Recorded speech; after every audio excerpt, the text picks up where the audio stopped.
in conjunction the Alcohol Drinks Control Amendment Bill will resume. The balance of time is 33 minutes.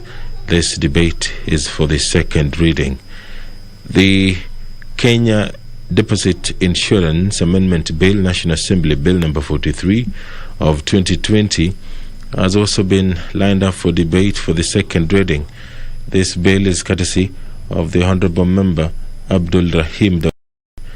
The Community Health Workers Bill, National Assembly Bill number 30 of 2020, is also in the order of business this morning for the second reading.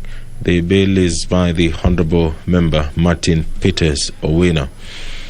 The Constitution of Kenya Amendment Bill, National Assembly Bill number 19 of 2019, is also in the order of business. The debate on this bill was last took place on Thursday, March 25th, 2021. The balance of time is 3 hours 10 minutes.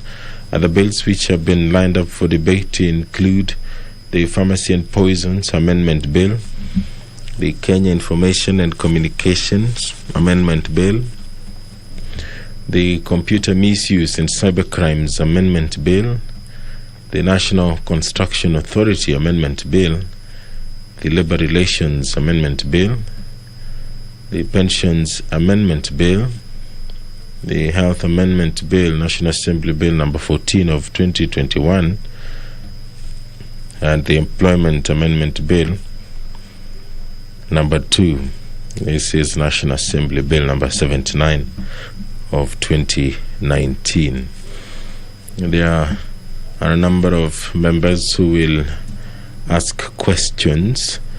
The member for Mwingi Central, Honorable Gideon Mulungi, will ask the Service Commission about the steps TSC is taking to address the acute shortage of teachers in Mwingi Central constituency, which has greatly contributed to the decline in quality of education in the constituency. The question for written reply by the TSC. The member will ask the Secretary of National Government to explain the measures that the ministry has put in place to address psychosocial and stress-related issues occurring among police officers, which have suicides, murders, desertion of duties, and drunkenness. And could the Cabinet Secretary also explain whether an evaluation has been conducted to determine the effectiveness and efficiency of the above measures, and if so, provide any report available on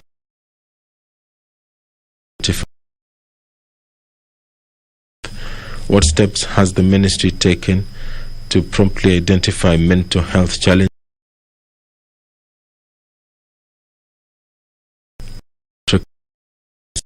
by such officers to the necessary. The question will be replied by the Departmental Committee on Administration and National Security. Member for Tharaka, Honorable Gitonga Murugara, will ask the Cabinet Secretary for Lands and Physical to explain the relationship between county boundaries and the land adjudication process with respect to the boundary between Tharaka Nithi County and Meru County as regards issuance of title deeds to residents of Tumera and Karocha locations in Turima Division and Gikingo, Theiti and Ntoroni locations in Mukothima Division in Tharaka constituency. And could the Cabinet Secretary provide details of persons disputing the boundary between Tharaka Nithi and Meru counties, and indicate how the dispute affects parcels of land owned by private individuals in terms of their demarcation, adjudication, and issuance of titles. When will the adjudication process of the stalled sections of Karucho, Turima and Gikingo areas resume? And finally, from the Honourable Member, could the Cabinet Secretary clarify whether the Ministry of Lands has provided the budget required to complete demarcation and some of those areas estimated to be about 7 million shillings? The question will be replied to before the Departmental Committee on Lands. If you're just joining us, for the business of the National Assembly to commence this morning, the 11th of August 2021. The member for Ruiru constituency, Honorable Simon Kingara, will ask the Cabinet Secretary for Sanitation and Irrigation, is the ministry aware that the Juja water supply system project in Ruiru constituency, whose contract was awarded in 2018, initially included Mwihoko and Mwihoko B areas as part of the beneficiaries as depicted.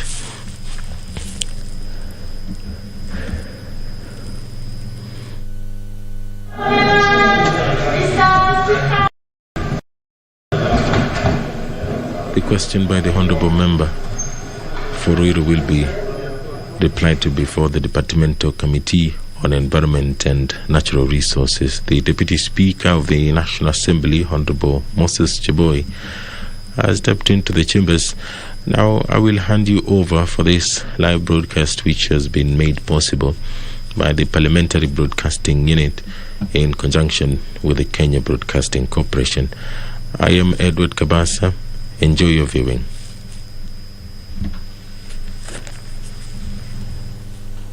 Honorable members, let's pray. Almighty God, who in your wisdom and goodness have appointed the offices of leaders and parliaments for the welfare of society and the just government of the people, we beseech you to behold with your abundant favor as your servants, whom you have been pleased to call to performance of important trust in this republic. Let your blessings descend upon us here assembled, and that grant that we treat and consider all matters that shall come under deliberations in so just and faithful a manner as to promote your honor and glory, and to advance the peace, prosperity, and welfare of our country and of those whose interests you've committed to our charge. Amen.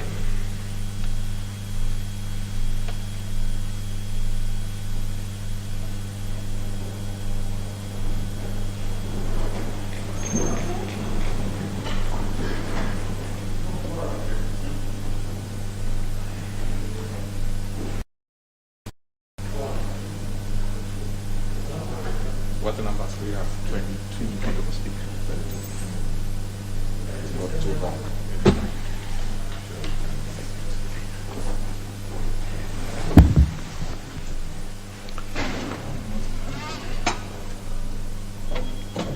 Honorable members, we do not have the required quorum to begin business. Therefore, I order the bell to be rung for 10 minutes.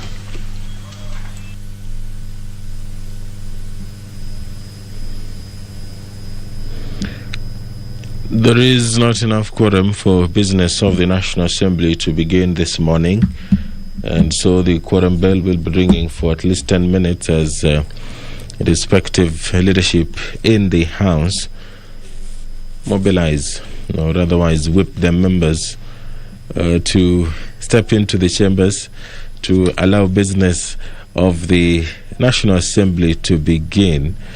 The standing orders of the National Assembly speaks about the quorum necessary for the commencement of the House. Part 7, which speaks about the quorum of the House, subsection 34 or standing order 34.1 says a quorum of the House or of a committee of the whole House shall be 50 members. 34.2 says that if there is not a quorum present when the chair is taken at the time appointed for a meeting of the House immediately after the saying of the prayer, the Speaker shall order the bell to be rung for 10 minutes, and if no quorum is present at the expiration of the 10 minutes, the Speaker may direct that the bell be rung for a further 5 minutes, and if there is still no quorum present, the Speaker shall adjourn the House forthwith to the next sitting. So we are within those 10 minutes as directed by the Deputy Speaker of the National Assembly, Honorable Moses Chiboy, and those members who are within the precincts of Parliament. They are being encouraged to walk into the chambers, take their seats, and enable the business of the National Assembly to proceed. It is important to note that the Parliamentary Service Commission has moved to ensure that Parliament adheres to the COVID-19 protocols, which aims at curbing the spread of the coronavirus within Parliament and its pressings. The House, which would ordinarily accommodate all members, has a lean capacity at the moment. Only a handful of members are allowed to sit in the chamber at a given period of time. That number is slightly above 100 as opposed to the 300 and above which can fit in the chambers of the National Assembly. The COVID-19 pandemic has been in the country for 1.5 years now, and the National Assembly has been playing a leading role in ensuring that it curbs the spread of COVID-19. The member for North Horde constituency, Honorable Chachu Ganya, will ask the Cabinet Secretary for Environment and Forestry to explain why the National Climate Change Council, approved by the National Assembly in December 2016, is yet to be convened to date. Could the Cabinet Secretary also explain why the Climate Change Fund, provided for in the Climate Change Act of 2016, is not yet operational? Could the Cabinet Secretary provide the status of the National Climate Change Action Plan 2018-2022, which is perceived to be operational, yet the Council that is mandated to approve its operations under the Climate Change Act of 2016 has never been convened? The question by the Member of Parliament for North Horde will be replied to before the Departmental Committee on Environment and Natural Resources. The member for Emuhaya constituency, Honorable Mboko Milemba, will ask the Cabinet Secretary for Transport, Infrastructure, Housing, Urban Development and Public Works to explain the circumstances that led to the demolition of houses at Emulaka, Ebulinji, Ematindo and Ebusanjili areas in Emuhaya constituency on 20th July 2021, despite some of the occupants possessing title deeds. Could the Cabinet Secretary provide details of the land belonging to Kenya Railway, and also what steps is the ministry taking to ensure that the families affected by the demolitions in the said areas, especially children, widows and poor farmers, are compensated and resettled, considering the affected were former railway employees who have stayed on the said railway land for over 10 years. The question by the Honourable Member for Emuhaya constituency will be replied to before the Departmental Committee on Transport, Public Works and Housing. The member for Embakasi West, Honorable George Thori, will ask the Cabinet Secretary for Interior and Coordination of National Government to provide the circumstances that led to the National Police Service officers overseeing destruction of properties in Moleom Ward, Embakasi West constituency, particularly along Kangundo Road, Kwamaji area and Umoja 3 areas on 10th and 22nd of July 2021.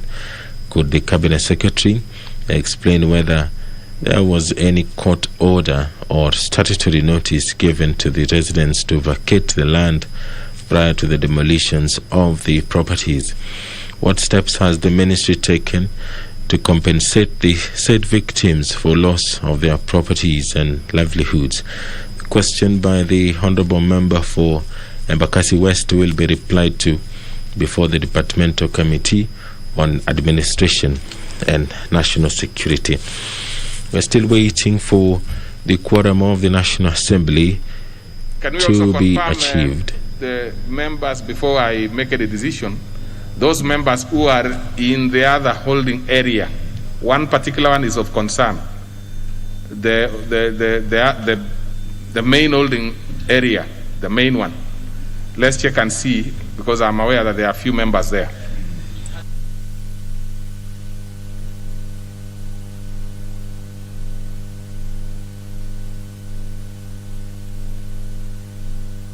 The Speaker of the National Assembly has directed the House leadership to ensure that any member who is within the precincts of Parliament, especially the holding area, honourable to members, make their way into the chamber. We have now made the required quorum, and therefore we'll begin business. Order number 1, administration of oath. Order number 2, communication from the chair. Order number 3, messages. Order number 4, petitions. I see the Honourable Rehema Hassan, the member for Tana River County, has a petition. Proceed and... Yes, you have the microphone now, the Honourable Hassan. Thank you, Mr. Speaker. I rise to read the public petition number 26 of 2021 regarding harassment of residents in Tana River County by the Kenya Wildlife Service at Kora National Park. I, the undersigned, on behalf of residents of Bangalore Ward, Bura constituency, Tana River County, draw the attention of the House to the following. That Kora National Park, which spans over 1,787 square kilometers, is a natural resource in Tana River County that offers sanctuary to wildlife, including several of the big 5 species. That Kora was upgraded from a game reserve to a national park without the awareness and participation of the residents of the settlements adjacent to the park and the wider residents of the county. That the settlement adjacent to the park have provided protection to the wildlife by complementing the efforts of the Kenya Wildlife Service through reporting of all poaching activities, thus reducing incidents of poaching. That the KWS has failed to help mitigate human-wildlife conflicts in the area, neglected collaboration with communities living close to the wildlife habitations, and further failed to give incentives for the wildlife resource conservation and management through corporate social responsibility and community sensitization. That instead of solving all disputes between the locals and the wardens procedurally and professionally, KWS officers have repeatedly harassed residents, leading to frequent injuries of residents as well as massive losses of livestock.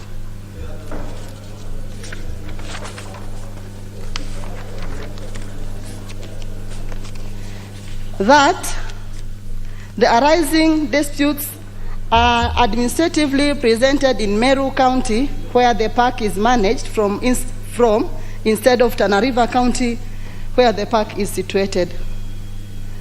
That the growth of the neighboring Boca town, which is situated at the boundary of the park, has been inhabited by KWS's constant intimidation, of business people intending to invest in the town, thereby raising suspicion of the future plans to overturn the town via park boundary expansion. That efforts to have these grievances addressed by the relevant government agencies, including the Kenya Wildlife Service, have not yielded any fruit. And that the issues in respect of which this petition is made are not pending before any court of law or other constitutional or legal body. Therefore, your humble petitioners pray that the National Assembly, through the Departmental Committee of Environment and Natural Resources, 1, engages the relevant government agencies with a view to determining the original boundary demarcation between Kora National Park and the adjacent community settlements, including Boka Town community. 2, obtains for public access the public participation and corporate social responsibilities report from KWS emanating from engagement with the local residents living around Kora National Park. 3, reverts the park back to its original status of game reserve and secures the involvement of local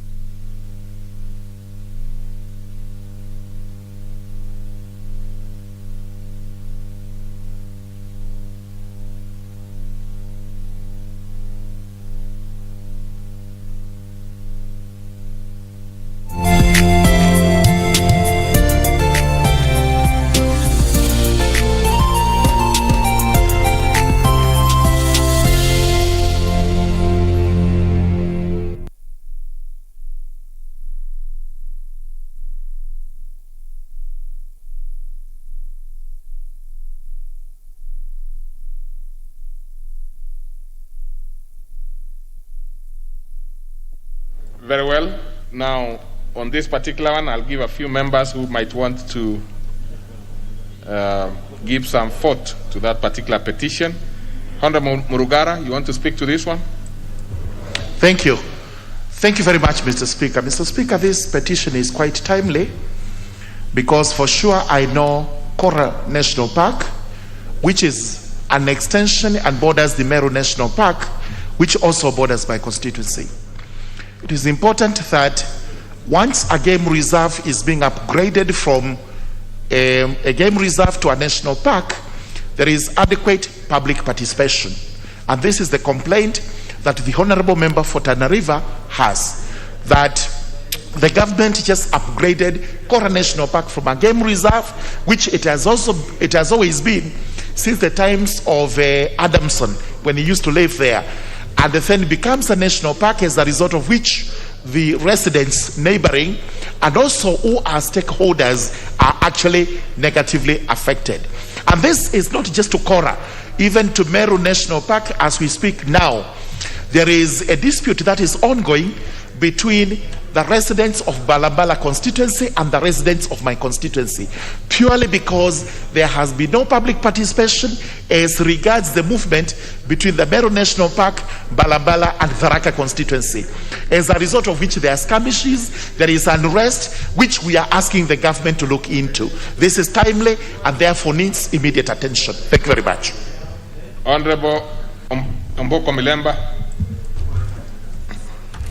Thank you, Honorable Speaker, for this chance. I want to just weigh in on one thing about this Kora National Park. On my trips around the country when I'm doing the other jobs, I arrived in that particular area, Tana River, and I found that the conflict between animals and human beings was so thorough. So I support this petition as raised by Honorable Member, that in that area, Honorable Speaker, even working for teachers and other civil servants is impossible.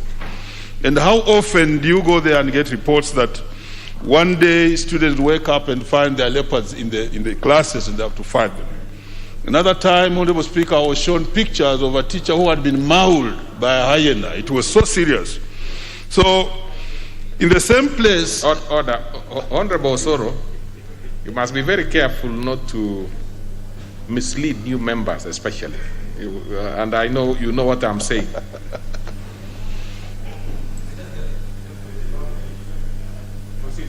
Thank you. So in the same area, Honorable Speaker, when it comes to even events like exams, supervision, and administration, it's almost impossible because of this human-wildlife conflict that it has been let go loosely without control.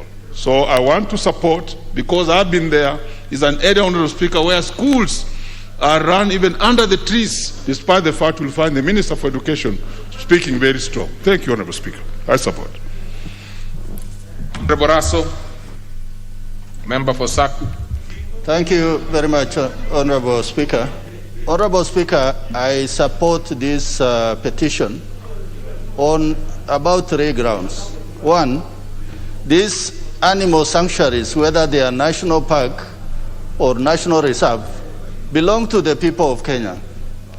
And as such, the constituents or the people who border those parks and national reserve actually must co-own that particular facility with the government of Kenya.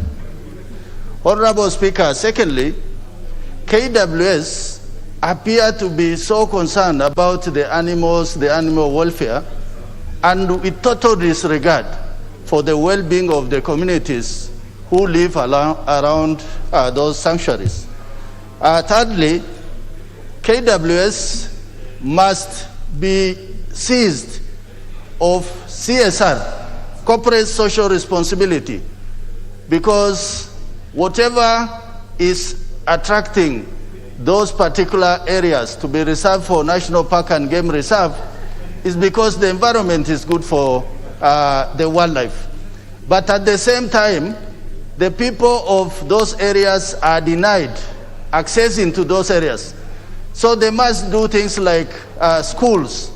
They must make sure there's compensation when animals destroy public facilities or even social amenities.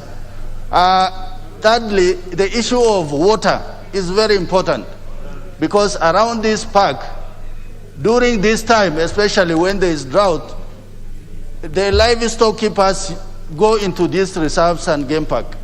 So to avoid that, they must make sure that they invest in water resources for the communities who live around those parks. Thank you, Honorable Speaker. Honorable Chachuganya.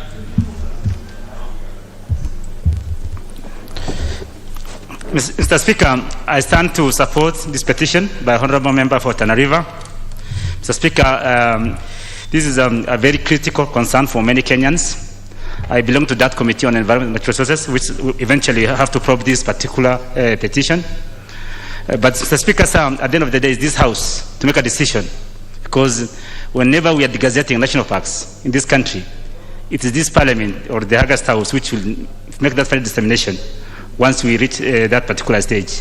But as a country also, we are a custodian for this global heritage, for humankind, and there will be a very thin balance on how we take care of the people who coexist with wildlife, as much as we also want to conserve this critical and very universal human heritage that God has bestowed in this country of ours. All right. I thank you. Let's have very straightforward communication, contribution, so that we can save time for other members.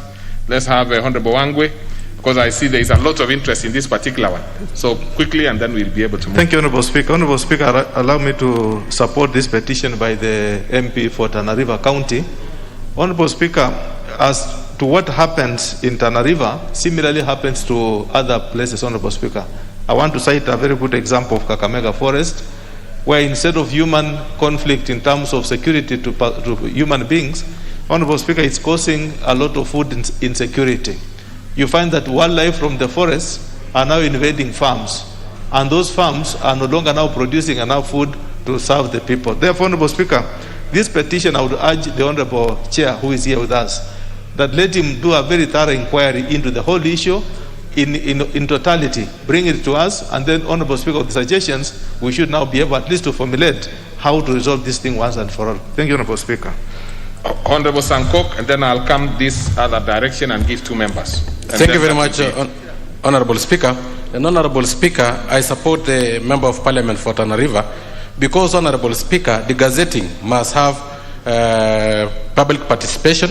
And when you are upgrading or disgrading, Honorable Speaker, we must have the locals, because the locals co-own these game reserves or animal sanctuary, Honorable Speaker. Honorable Speaker, those who suffer the most because of animals being in the area, Honorable Speaker, is normally the locals. Because when the animals get out of the game reserve, they get into the farms, they destroy our livestock, they also kill human beings, Honorable Speaker. So, Honorable Speaker, it is imperative that they must be involved in such matters, Honorable Speaker, and benefit, Honorable Speaker. Honorable Speaker, thank God, because you are you come from Crusade, you have conserved Mao Forest, you are the lead in conservation of Mao Forest, and courtesy of it, we now have rivers like Mara River, and the spectacular of the wild beast migration have come back, Honorable Speaker. So I know you will give good direction on this matter, Honorable Speaker. Thank you. Now, Honorable Majimbo Kalasinga, you seem to be learning the ropes too quickly, turning out to become a very active member of this House. I've given you the mic. I don't know what has happened somewhere. Well, just organize your thought, Honorable Kalasinga. In the meantime, let me give the Honorable Wamalwa as I look for a mic which is working there. Thank you, Mr. Speaker. You know, he's been my student. I've been guiding him, Mr. Speaker. And you can only learn from experience in this House. You can't be coming, technical appearance, and you learn the procedures of the House. And I'm happy Honorable Majimbo is learning very fast. Thank you, Mr. Speaker. Mr. Speaker, this matter is similar. We've had so many petitions here, similar to this that the Honorable Member from Tana River has given. And the relevant committee, with the ranking member, Chachuganya, who is a committed member on that committee, Mr. Speaker, is the highest time they should get a solution for all, Mr. Speaker, because particularly on matters of conflict between wildlife and human, it has been going on for so long. You know, there must be a framework that has been put in place, Mr. Speaker, that can be able to help. Because, like, for instance, when it comes to destruction of food, these are matters that we've been talking every now and then. So the committee should look for a lasting solution and move with speed, Mr. Speaker, so that it can be able to be extended. And Mr. Speaker, like Chetambe, this issue of the gazettement, there must be a delicate balance between when you do the gazettement and human settlement. I've seen some areas they are doing the gazettement without proper public participation. And I'm saying this in Bungoma. Recently we saw Chetambe Hills, where I think the government has gazetted it without the due process being followed. The locals have done a petition through the Senate to object. So in future, any decision that is being done, public participation must play a critical role. Okay. Thank you, Mr. Speaker. Honorable Kalasinga now. I believe you should be able to, if you don't get the mic there, the option always that you have is to go to the dispatch area. So, but now that you have it there, proceed. Thank you very much, Mr. Speaker. And before I even support the petition, Mr. Speaker, I want first to thank you for acknowledging my growth, Mr. Speaker. I think I'm growing properly under the better guidance of yourself and others, Mr. Speaker, nominee 001 and Dr. Chris Wamalwa. Now, on this, Mr. Speaker, I think the public in the aforementioned, Mr. Speaker, are having double harassment. Double harassment in which way, Mr. Speaker? One, when these members, when the people meet the animals on the way, Mr. Speaker, they are harassed. If they meet the camp rangers themselves, Mr. Speaker, they are still harassed. When, Mr. Speaker, students go to school, some of the day schools in this region, Mr. Speaker, the students cannot go to school very early in the morning, or they must be escorted by parents or seniors in the family, Mr. Speaker. It is high time this government takes seriously and creates boundaries, makes proper fences, Mr. Speaker, to protect the people. When you look at how food is destroyed in Meru, Mr. Speaker, elephants, Mr. Speaker, destroy farm, they destroy maize and all other produce in the farm. Mr. Speaker, this is time when you realize that some people who have got animals like goats and sheep, Mr. Speaker, They wake up one morning to find all of them destroyed by these wild animals. So, Mr. Speaker, I agree with the petition and I support this one. Thank you, Mr. Speaker. Okay, I think, honorable members, we can leave it at that. Let's go to the next order. Order number 5, papers. Order number 6, notices of motion. Order number 7, questions and statements. On that particular order, we will start with the segment on questions. Then we will go to both responses and requests for statements. So starting as of this morning is a member for Mwingi Central. Okay, so we then go to the honorable member, the honorable nominee, Honorable Keter. Gideon Keter has made a request which we accept, that we defer the question. So we go to the member for Tharaka, the Honorable Gitonga Murugara. Thank you very much, Mr. Speaker. Mr. Speaker, allow me to ask question number 284 of 2021, directed to the Cabinet Secretary for Lands and Physical Planning. Number 1, could the Cabinet Secretary explain the relationship between county boundaries and the land adjudication process with respect to the boundary between the Tharaka Nithi County and Meru County as regards issuance of title deeds to the residents of Turema and Karocho locations in Turema Division and Gekingo, Thiite and Torone locations in Mukothima Division, both of Tharaka constituency. Number 2, could the Cabinet Secretary provide the details of persons disputing the boundary between Tharaka Nithi and Meru counties and indicate how the dispute affects parcels of land owned by private individuals in terms of their demarcation, adjudication, and issuance of titles? Number 3, when will the adjudication processes of the stored sections of Karocho, Turema, and Gekingo areas resume? And number 4, could the Cabinet Secretary clarify whether the ministry has provided the budget required to complete the demarcation and survey processes in those areas, estimated to be about Kenya shillings 7,750,000? Thank you, Mr. Speaker. Very well. That one will be replied to before the Departmental Committee on Lands. And I want to revisit the previous order by, of course, committing this particular petition to the relevant committee, which is Committee on Environment.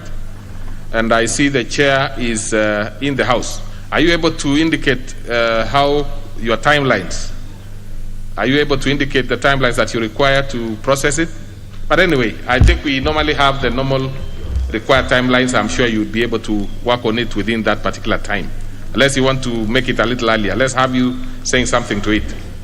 Yes, proceed. Thank you, Mr. Speaker. Mr. Speaker, I want to appreciate the petition by the Honorable Lema Hassan, who is also a member of the committee, and I want to give the undertaking that within the next 1 month, you will have disposed of with that petition. That will be perfect. So that is perfect. So let's proceed with the order we were in, and therefore ask the member for Ruiru, the Honorable Simon Kingara, to ask his question. Thank you, Mr. Speaker, sir, for according me this opportunity to ask question number 289 of 2021 on behalf of the great people of Ruiru, especially Muhoko Ward.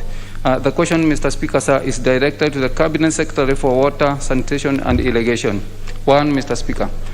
Is the Ministry aware that the ongoing Great Githurai Ruiru Juja Water Supply System project in Ruiru constituency, whose contract was awarded in May 2018, initially included Muhoko A and Muhoko B areas as part of the beneficiaries as depicted environmental and socio impact assessment, that is ESIA report of EIA 1460 all the way to 1469.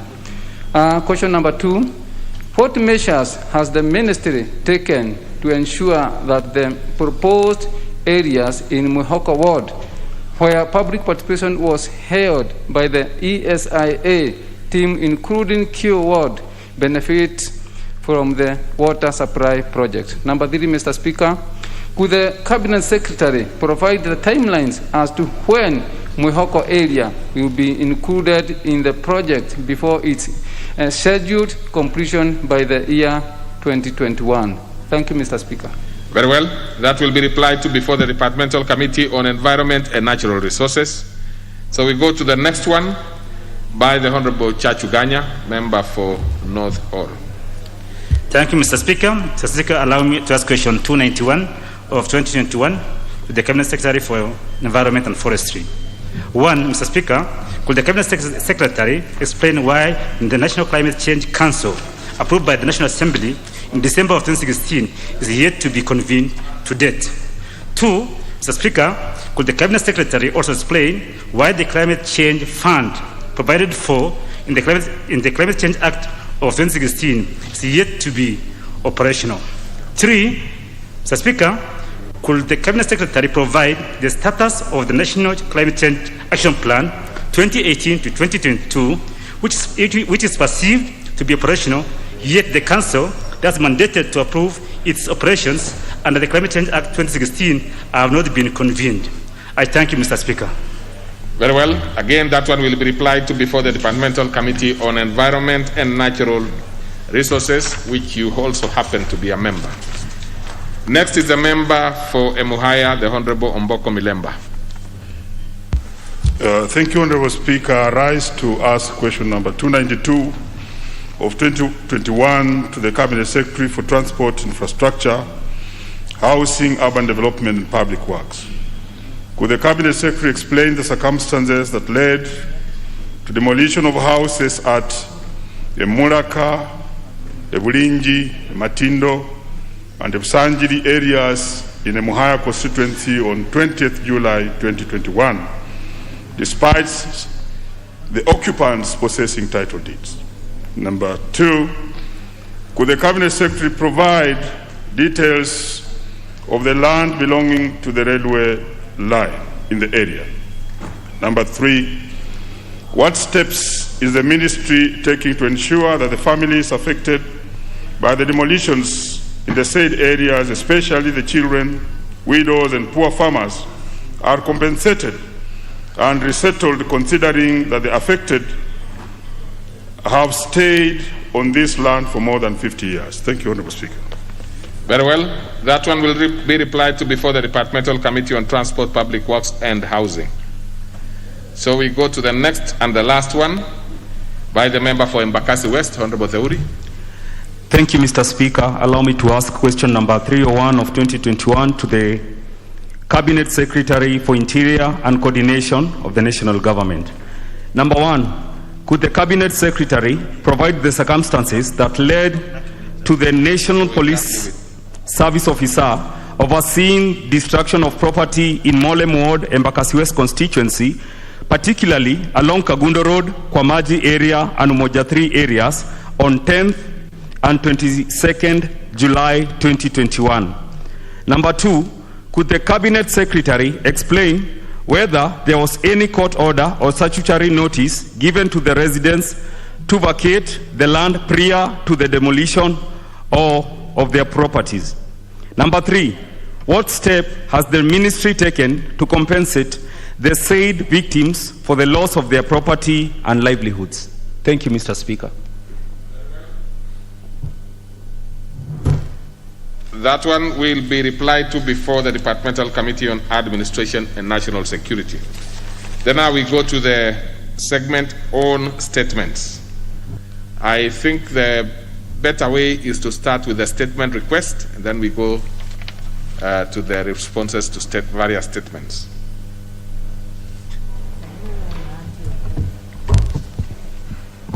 We, honorable members, will be going as per those ones which are annexed in the order paper. So I believe it should be the one by Honorable Kingola. Actually, it's the only one that is being requested. The rest are responses. Thank you, Mr. Speaker, for giving me this chance. Honorable Speaker, pursuant to Standing Order number 442C, I wish to request for a statement from the chairperson of the Departmental Committee on Environment regarding the imminent health and environmental disaster posed by a damaged section of sewerage system along Mombasa Road. In particular, an area marked as KM2-090-3-000 along the Nairobi Expressway. Honorable Speaker, the 27.1 kilometers Nairobi Express project was commissioned in October 2019, and the project begins from Mlolongo through the Jomo Kenyatta International Airport, JKIA, and Nairobi Central Business Center, Ami District, to Westlands area along Waiyaki Way. Honorable Speaker, the ongoing construction of the expressway has resulted in numerous inconveniences to residents and business communities living and operating along the Mlolongo, JKIA, and Waiyaki Way areas. The contractor, China Road and the Bridge Corporation, CRBC, and its subcontractors have failed to provide the necessary alternative drainage and the sewerage diversions in parts of the project. During the construction, Mr. Speaker, several sewage lines have been destroyed. In addition, the contractor has dumped construction materials on sewer lines, leading to blockage and the sweeping of sewage waste to uncharted areas. For instance, Mr. Speaker, the Little B Kindergarten and the primary school along the Syokimau Loan Area Access Lane, the said schools have been affected and may be closed indefinitely since they are flooded with raw sewage, which also pose serious environmental and health hazard to the pupils and area residents. Honorable Speaker, it is against this background that I seek for a statement from the chairperson of the Departmental Committee on Environment on the following. 1, what measures are being put in place to avert the impending environmental and health hazards occasioned by the raw sewage spillage in the said area? Number 2, what measures are in place to provide for sewer lines and other road infrastructure that will ensure proper drainage of the raw sewer waste along the diversions and in particular in Syokimau area? Number 3, what urgent steps is the contractor taking to stop the spillage and ensure removal of the sewage waste from the said schools grounds, amongst other areas, so as to avert further damage? And 4, could the committee consider conducting a site visit within the next 2 days to assess the magnitude of the damage and the cause, that the relevant authorities to take action immediately? Number 6, Mr. Speaker, the snake jams from Syokimau, Mlolongo to Nairobi are caused by lack of diversions, Mr. Speaker, because the contractor has done or put no effort to put diversions for the same. Mr. Speaker, again, there is a lot of dust that the contractor is not watering as is in the BQs of the Ministry of Infrastructure. Mr. Speaker, I also want to thank the Honorable Ichungwa, who has helped me to bring in this statement, because I think he has his relatives around there. So, Mr. Speaker, I hope they feel represented, and I thank you, Mr. Speaker. Even before I committed to a committee, I'm eager to know, why is it that you feel that it's the Committee on Health that would do better in this particular? Because my thinking is that this is basically an environmental issue. You said environment? Yeah, because I thought you spoke about health. There might be health issues, but I think environment is the better one. That's fine.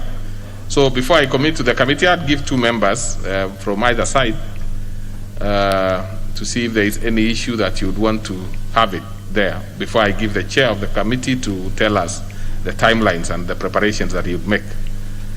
So, Honorable Pukose. Thank you, Honorable Speaker. Honorable Speaker, I think as the committee on environment looks at this issue, I think it is important, there is that environmental impact assessment, if it was done on this project, and what is the status of that environmental impact assessment, because they need to look at that report. There is also what we call the health impact assessment. Any road that you build, how does it affect the people selling along that road? Because when you look at this road, there are even shops and markets which are along the road, and people are selling vegetables and fruits and all that. How do we protect our people from those challenges, and especially the health impact assessment? Okay. Let's have the Honorable Mbuki telling us what he's going to do, the Honorable Chair. Thank you. Thanks so much, Mr. Speaker. Mr. Speaker, I want to thank the MP for Mavoko, Donald Macau, for bringing this issue, which, Mr. Speaker, has been in public domain.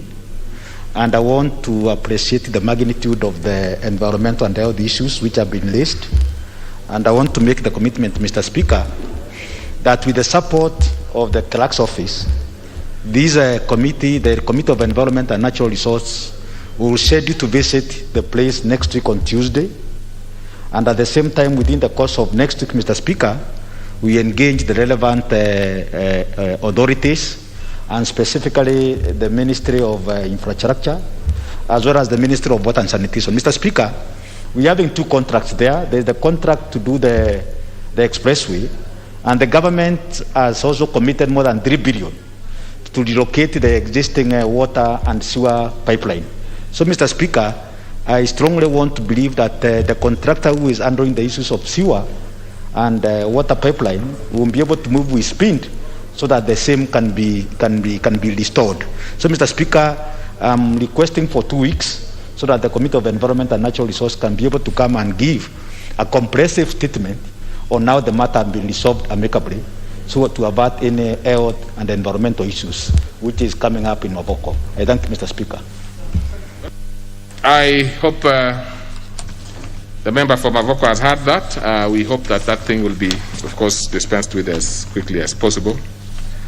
So we go to the other segment, which is the responses to statements. We will start, let me see the order on which we will start. Which one is being responded to first? Let me confirm.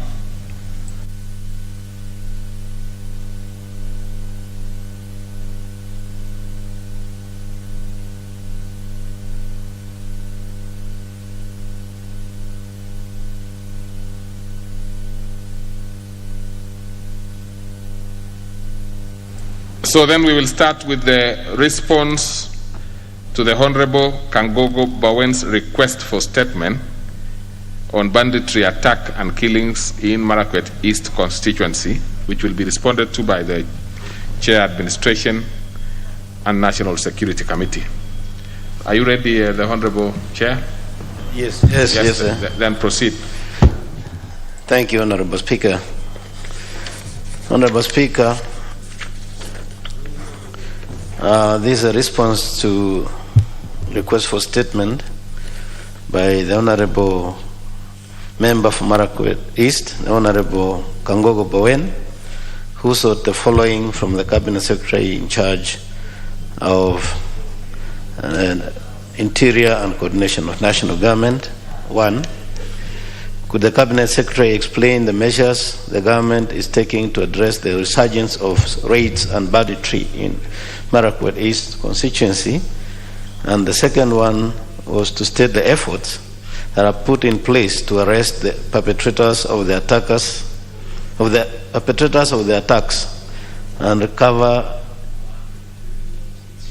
the stolen livestock. And the response, Honorable Speaker, is as follows.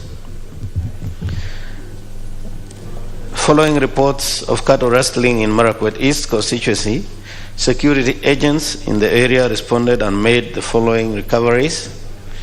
1. On 21st June 2021 and 24th June 2021, police recovered 66 cows and 10 goats and handed over to the owners.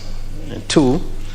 On 28th June 2021, 14 cows belonging to Mzee Tabel was stolen and later recovered and returned to the owner. And 3.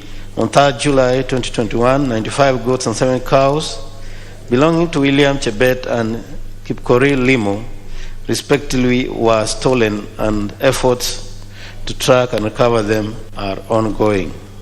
Honorable Speaker, the following measures have been put in place to address the resurgence of raids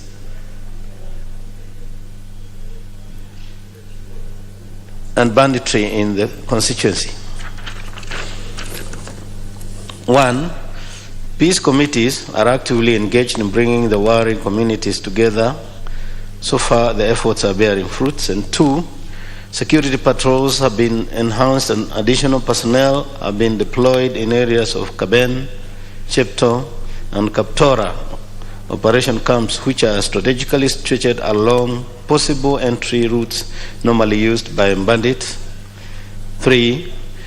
Collection of intelligence has been enhanced in the banditry-prone areas, and on 20th July 2021, police officers acting on intelligence laid an ambush in Kaben location, grazing fields, where suspected 6 Pokot raiders were fatally shot.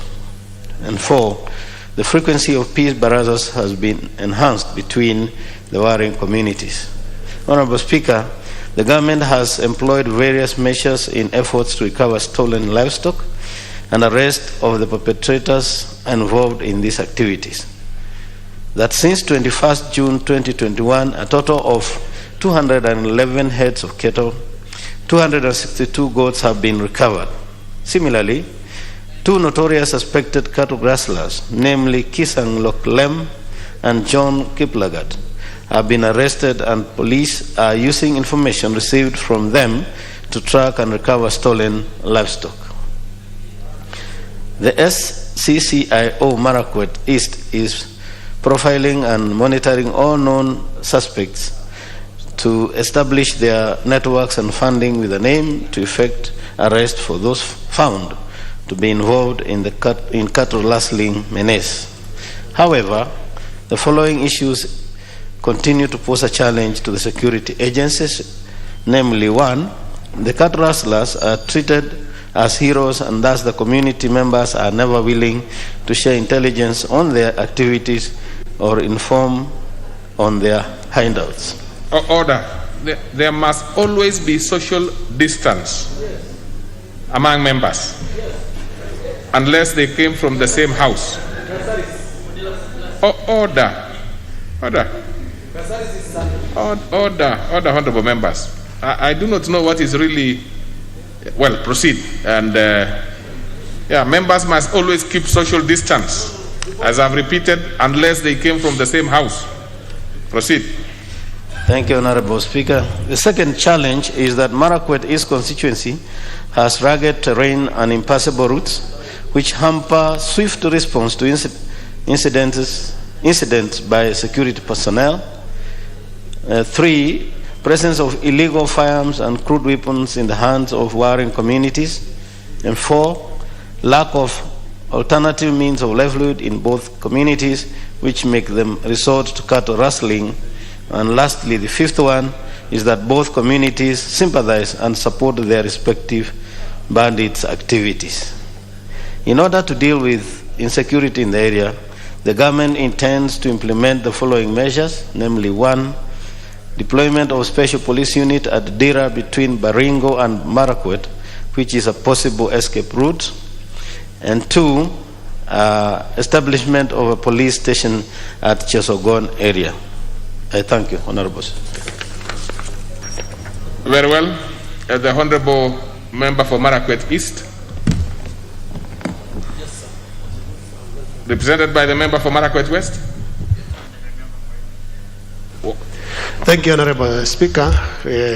I do want to thank the chairman for national security for the response. But Honorable Speaker, the last time we were there with CS Matiang'i, we were taught, and all the leaders from that region, West Pokot, Elgeyo-Marakwet County, and Baringo County, the CS agreed to send a special DCC to TOT to take care of the issues around that region. But to date, Honorable Speaker, we were surprised to see last week that instead of sending a special DCC, there was a curfew that has been enforced from 6 p.m. to 6 a.m. So, Honorable Speaker, we're still requesting that that special DCC and the police station that has been mentioned by the Honorable Chair be built quickly. They can even set up a police post initially, using tents so that security is restored. But we are happy so far. For the last 1 week or so, there is relatively peace in the area. Thank you, Honorable Speaker. Okay. Well, I'm trying to look out for a new member because I see the rest of the members who have made requests are the normal. Okay, let's go to Honorable Dr. Pukose. Apparently, Honorable Speaker, I was MOH in Marakwet, and I know the place very well. Honorable Speaker, this issue of cattle rustling has actually been there for quite a long time. And I want to thank the Chair Security for the response which is made. But it's important that when you go to, there's a police station at a place called Mokil. And that police station actually needs to be, at times you find that they have challenges when it comes to even patrol in terms of the vehicles. So I think when the contract for the vehicles, the lease agreement is renewed, I think it is good to enhance that place with more vehicles so that you can enable the officers to be able to trace these cattle rustlers, especially where you've responded that they are still following up those cattle that were stolen. Following up cattle that have been stolen for more than 2 weeks is a very long time. Recovering them is a challenge. I think the government also needs to put in measures for even issuing cows for wealth creation in areas like that. How do you support what is there to support those whose cattle and that is their only livelihood that they had? We must have measures that can support them, maybe by giving them some cows that even breeds that cannot be able to be stolen and be taken to hardship areas. Thank you, Honorable Speaker. Okay, Honorable Ganya Chachu. Mr. Speaker, this issue of cattle rustling among the pastoralist communities is a serious crisis. Mr. Speaker, as members of Parliament, while our core function here is to legislate, to represent, to oversight, and also maybe to make a decision on the issues of national importance in terms of deliberation on this floor. For some of us, Mr. Speaker, 80% of our time is just spent agonizing on this mess of cattle rustling in our regions. Yet we have very little powers and capacities to deal with it. Mr. Speaker, I think it's really of essence and of significant importance, it's actually an imperative that this government comes up with serious ways of addressing cattle rustling. Mr. Speaker, in my own constituency last week and the week before, there was serious cattle rustling that was going on between the Gabras, the Dasnat, and the Turkanas. It's just so unfortunate. And even now we are told of many efforts that are being done by cattle rustlers to increase banditry, increase cattle rustling within my constituency. We have reported this to the police and other security agencies, but even before, the reports that we do in good time have never been a deterrent. They have never impeded these cattle rustlers from creating chaos, killing innocent Kenyans in those parts of the country, and taking away all their livelihoods in terms of livestock. Mr. Speaker, we are really pleading with the government to, even if it means reinstating KPRs or Kenya Police Reservists or National Police Reservists as they are called of late, or coming up with other measures, even using drones. Because these people, Mr. Speaker, go in masses. There are 300 people, 200 people who walk. They don't fly or they don't drive. And if the government is serious, Mr. Speaker, if our government is serious, this can easily be deterred. It cannot be a usual game every other day. Mr. Speaker, sir, I really hope, Honorable, our Chairman for Security, my good friend, Honorable Yai, will do whatever it takes to really come up with measures, because it can be deterred, Mr. Speaker, sir. But it's really a serious crisis in this region, Mr. Speaker, sir. Many people have lost their lives, many people have lost their livelihoods, and in some of these regions, Mr. Speaker, because there are no papers, like in my constituency, nobody even reports about it. Mr. Speaker, we are really pleading for the government to do something. I thank you for the time, Mr. Speaker. Yeah, though, honorable members, I should guide that even as you make those kind of contributions, let it be specific to this particular one or a more generalized one in terms of issues of policy. Because if you ask the specifics like what Honorable Ganya has said, you are definitely free to seek your own personal, a statement or petition or a question that you bring it yourself, so that the details can be inquired into better. Lastly would be the Honorable Member, Honorable Sankok, briefly, then we will wind it up. Thank you very much, Honorable Speaker. And there is a time you say that you are trying to look for new members. Honorable Speaker, don't punish us for being very loyal and being very active and being ready to participate in debates in this National Assembly. Honorable Speaker, let me thank Honorable Peter Mwadhi, the chairperson of the Committee on Interior. You know him. He's Mudhuri wa Modegi. There are only 3 in this country. That is that's a parliamentary language. And we would not trust you to. Well, by the way, I Justin think Muturi you could easily interpret that. Yeah, let me interpret. That would be very interesting. Yes, that means there are only 3 people in this country who have been given the leadership, traditional rungu in Kikuyu, and those are then how did 3. How did you know it? There are 3. No, I know because history is very clear and it is all over. So it is Peter Mwadhi, the Right Honorable Justin Muturi, and His Excellency Uhuru Kenyatta. Honorable Speaker, so I thank him for coming up with that very elaborate response to this menace of cattle rustling. I just want him to go further and realize that this cattle rustling is actually a capital crime, sanitized traditionally, so that it does not sound very offensive. But in reality, there is murder, there is rape, there is deportation of masses, and there is stealing, honorables, and robbery, Honorable Speaker. So if we can have policies geared towards naming it as it is, that is robbery, it is rape, it is murder, Honorable Speaker, I think we can be able to use the security apparatus to ruthlessly deal with these people, Honorable Speaker, because they are really draining the energy of the good citizen of this country who keep livestock for their livelihood to drive the economy, but all of a sudden you have been made poor simply because of something, a crime that have been sanitized traditionally. Because if you hear cattle rustling, you may not think that it is actually murder. You think robbery is more bad and worse, and when you respond to robbery with violence, then you see the security responding very quickly. But for cattle rustling, they put it as if it is a cultural thing. So, Honorable Speaker, I support the petition, and I also support the petitioner. All right. Thank you.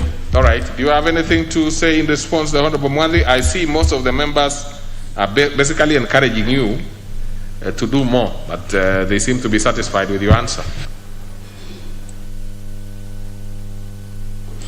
Yes, Honorable Speaker, thank you. And I want also to agree with most members that the issues of insecurity, cattle rustling, and so on that have been happening within the country, and only to let members know that 2 days from today, that's on Friday, I'll be meeting the CS in charge of security together with his team to give us the state of containment of insecurity in the entire country, after which then I'll bring a report here in the chamber for members to see. And we want to cover all areas because there are so many statements and petitions regarding security or insecurity for that matter in this country, and we felt it's necessary for us to engage with the entire team and get counter reports on peace and security matters so that we can also appraise this House. Thank you very much. Now, then we go to the next one by the Honorable Abdul Samad Nasir on police brutality against peaceful demonstrations in Mombasa County. The Honorable Abdul Samad.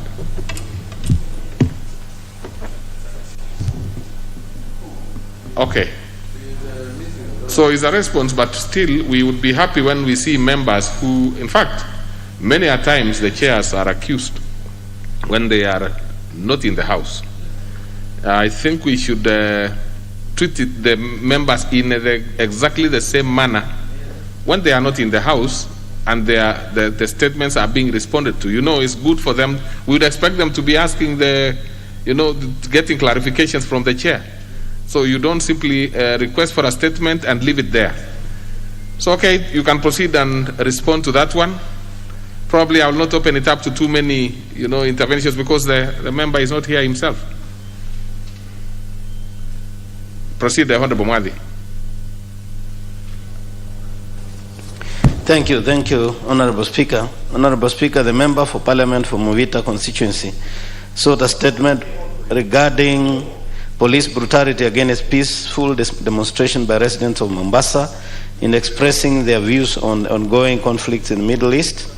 In particular, the member sought to be informed on the following: that could explanation be given on the plans put in place to end the manner in which police are handling peaceful demonstrations in Mombasa County to allow them freedom of expression as stipulated in Article 4 of the Constitution of Kenya, and 2, whether the Cabinet Secretary could provide an assurance on the manner the police could handle the residents of Mombasa to express the emotions in solidarity with the Palestinians. The response is as follows, Honorable Speaker. The government has, as guided by the Public Order Act, has measures outlined on how to handle peaceful demonstrations and allow freedom of expression as follows. 1, prior holding of consultative meetings with organizers before allowing such demonstrations. 2, agree with organizers on the route for the demonstrations. And 3, ask the demonstrators to provide their own security plans during demonstrations. Honorable Speaker, residents wishing to express their solidarity with the Palestinians should be guided by existing laws and regulations. However, the demonstrations have to observe and adhere to the Ministry of Health COVID-19 containment protocols and regulations. The police, Honorable Speaker, the police officers are trained on how to handle the demonstrators in line with the legal provisions and statutes, and specifically the Public Order Act and as provided for in the Constitution. We wish to state that it is the role of government through the National Police Service to promote and ensure security of citizens even during legal processions. However, the organizers need to notify the area OCS beforehand for these security arrangements to be put in place. And that's a response, Honorable Speaker. I thank you. Very well. So then, let's see what Honorable Mwarigi, you want to say something to this? Mwirigi? Thank you, Mr. Speaker, sir. I wanted to comment to the first response, but even to this. Mr. Speaker, the people of this republic has the right, as enshrined in the Constitution, Article 37, to demonstrate and picket, Mr. Speaker, and the security is supposed to be provided, Mr. Speaker, for those people who are demonstrating. So it is not right, Mr. Speaker, for the people doing peaceful demonstration to be disrupted by the police officers, to be beaten, Mr. Speaker. It is not right. So it is maybe right for the chairperson or for the CS Interior, Mr. Speaker, to advise the OCS, the OCPD, the regional commissioner also to devise ways which can guide the demonstrators, Mr. Speaker, when they are out there to demonstrate. Thank you. Okay. So, honorable members. Okay, Honorable Bukose, again. Thank you, Honorable Speaker. Honorable Speaker, although I don't support the position of the Palestinians because I am pro-Israeli, but those who are demonstrating against the state of Israel, they should be allowed to demonstrate. We have no problem with that. What is the relevance of that one to this? If you read the reply, it is talking about those protesting in support of the Palestinians by Abdul Samad, that they were forcefully told, put down not to protest. But I think they should have been allowed to protest. And Honorable Speaker, what I also wanted to comment is what happened in Embu, Honorable Speaker. It is shameful for the police to use brutality and even kill people who are demonstrating following the death of the two young men who were killed by the police. Honorable Speaker, extrajudicial killings in this country must come to an end. And any police officer who was responsible must be taken to court, tried, and be chained according to the laws of the land. So I think the police should not consider themselves as being above the law, that they can use excessive force and kill young people even after the curfew hours, just because you have stayed out of the curfew hours. That is very brutal, that is inhuman, and it's a shame as a Republic of Kenya. That should not happen. Okay. The Honorable Nangabo Janet. Thank you, Mr. Speaker. Mr. Speaker, I want to comment to the first question. That is about security, because I'm the neighbor to Marakwet, Honorable Speaker. No. Speaker, I was requesting if you can allow the committee to go on the ground so that they can see exactly what is happening. Because when we just wait for the CS or the PS to respond to these issues, Honorable Speaker, they are not familiar what is happening down there, Honorable Speaker. Okay. And then about the second one. You are now concentrate on the second one because we disposed of the first one. Thank you, Honorable Speaker. Honorable Speaker, you see, when you see people protesting or people doing mandamano, Honorable Speaker, those people want to give the signs that they are not satisfied with what is happening, Honorable Speaker. So, Honorable Speaker, it is up to the security to make sure that they protect each and everybody in this country. Thank you, Honorable Speaker. Inyamai. Honorable Speaker, thank you for giving me a chance to comment on this response that was given by the Chair, Interior. And I think what the Chair may have tried to do was to avoid delving into the matter of foreign relations issues so that he doesn't concentrate on the matter of the Palestinians and the Israeli and focus on the local issues. So I think he has done quite well. I would like just to say that Kenyans have become more informed on facts that they can demonstrate, they can air their petitions to government. And I think it is time that during training and even in-service training that police officers have been exposed to know that Kenyans have a right to demonstrate and stop handling with people with too much brutality. Honorable Speaker, this is a human rights issue and it needs to be taken seriously by the Chair. So I think the Chair has done very well. Okay. Again, Honorable Sankok. And that will Thank you very much. I've given all the members who wanted to make requests to contribute to this. Thank you very much, Honorable Speaker. And the response is quite well so that we don't bring the diplomatic issues in our own local issues, Honorable Speaker. But, Honorable Speaker, extrajudicial killing in this country is becoming rampant, and we condemn it with the greatest term possible. Honorable Speaker, police brutality is also becoming a norm in this country, and it's high time that the Inspector General of Police realize that this country is governed by law. Again, in demonstration, the demonstrators should also know that their rights stop where other people's rights start. You cannot purport to be demonstrating, destroying properties, and blocking roads, blocking ambulances that are taking people to hospital, and you also want to be treated with dignity while you are infringing into other people's rights. You have the rights as a demonstrator, but also those road users and investors in this country have rights. So I think my advice to the chair is that as you try to address this issue, let us balance so that nobody rights is infringed at whatever cost. Thank you. Very well. So then we move to the next order. No, sorry. Let's have the Honorable Mwadhi responding to anything that arose out of those many interventions. Thank you, Honorable Speaker. And I want to agree with members that yes, the Constitution allows for demonstration, picketing, and so on. But the only thing is that it needs to be done with the confines of the law, and that's what the CS is saying, that there needs to be discussion between the OCA so that they what can is also it, Honorable Sanko?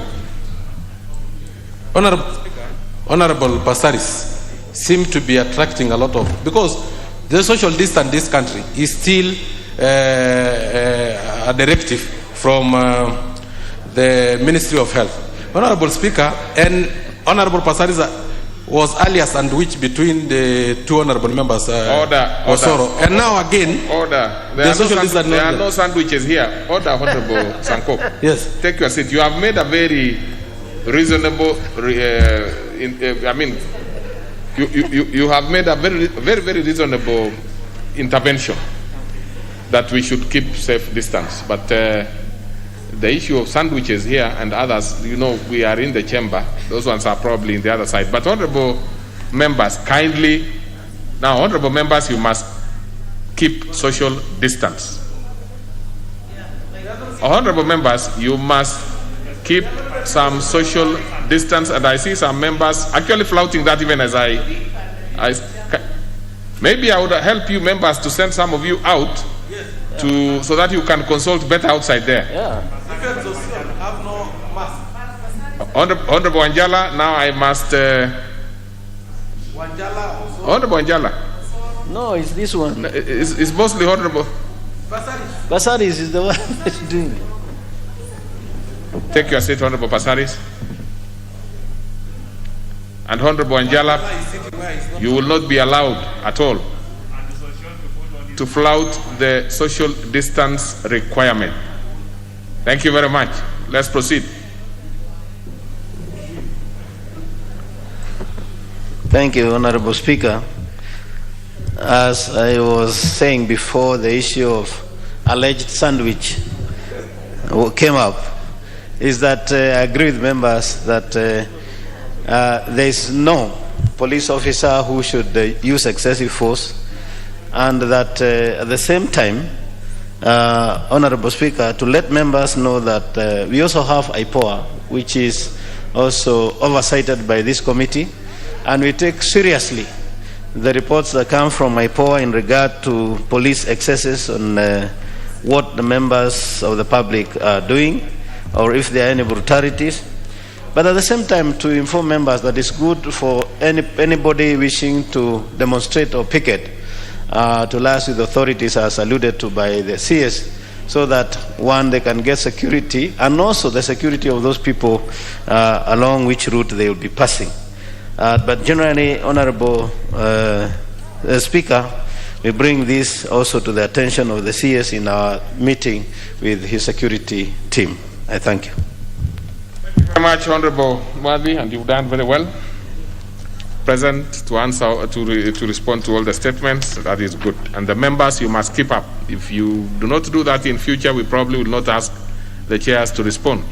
So do you have any other? I'm not aware. Probably that was supposed to be coming in the afternoon. Which one is that, the Honorable Mwadhi?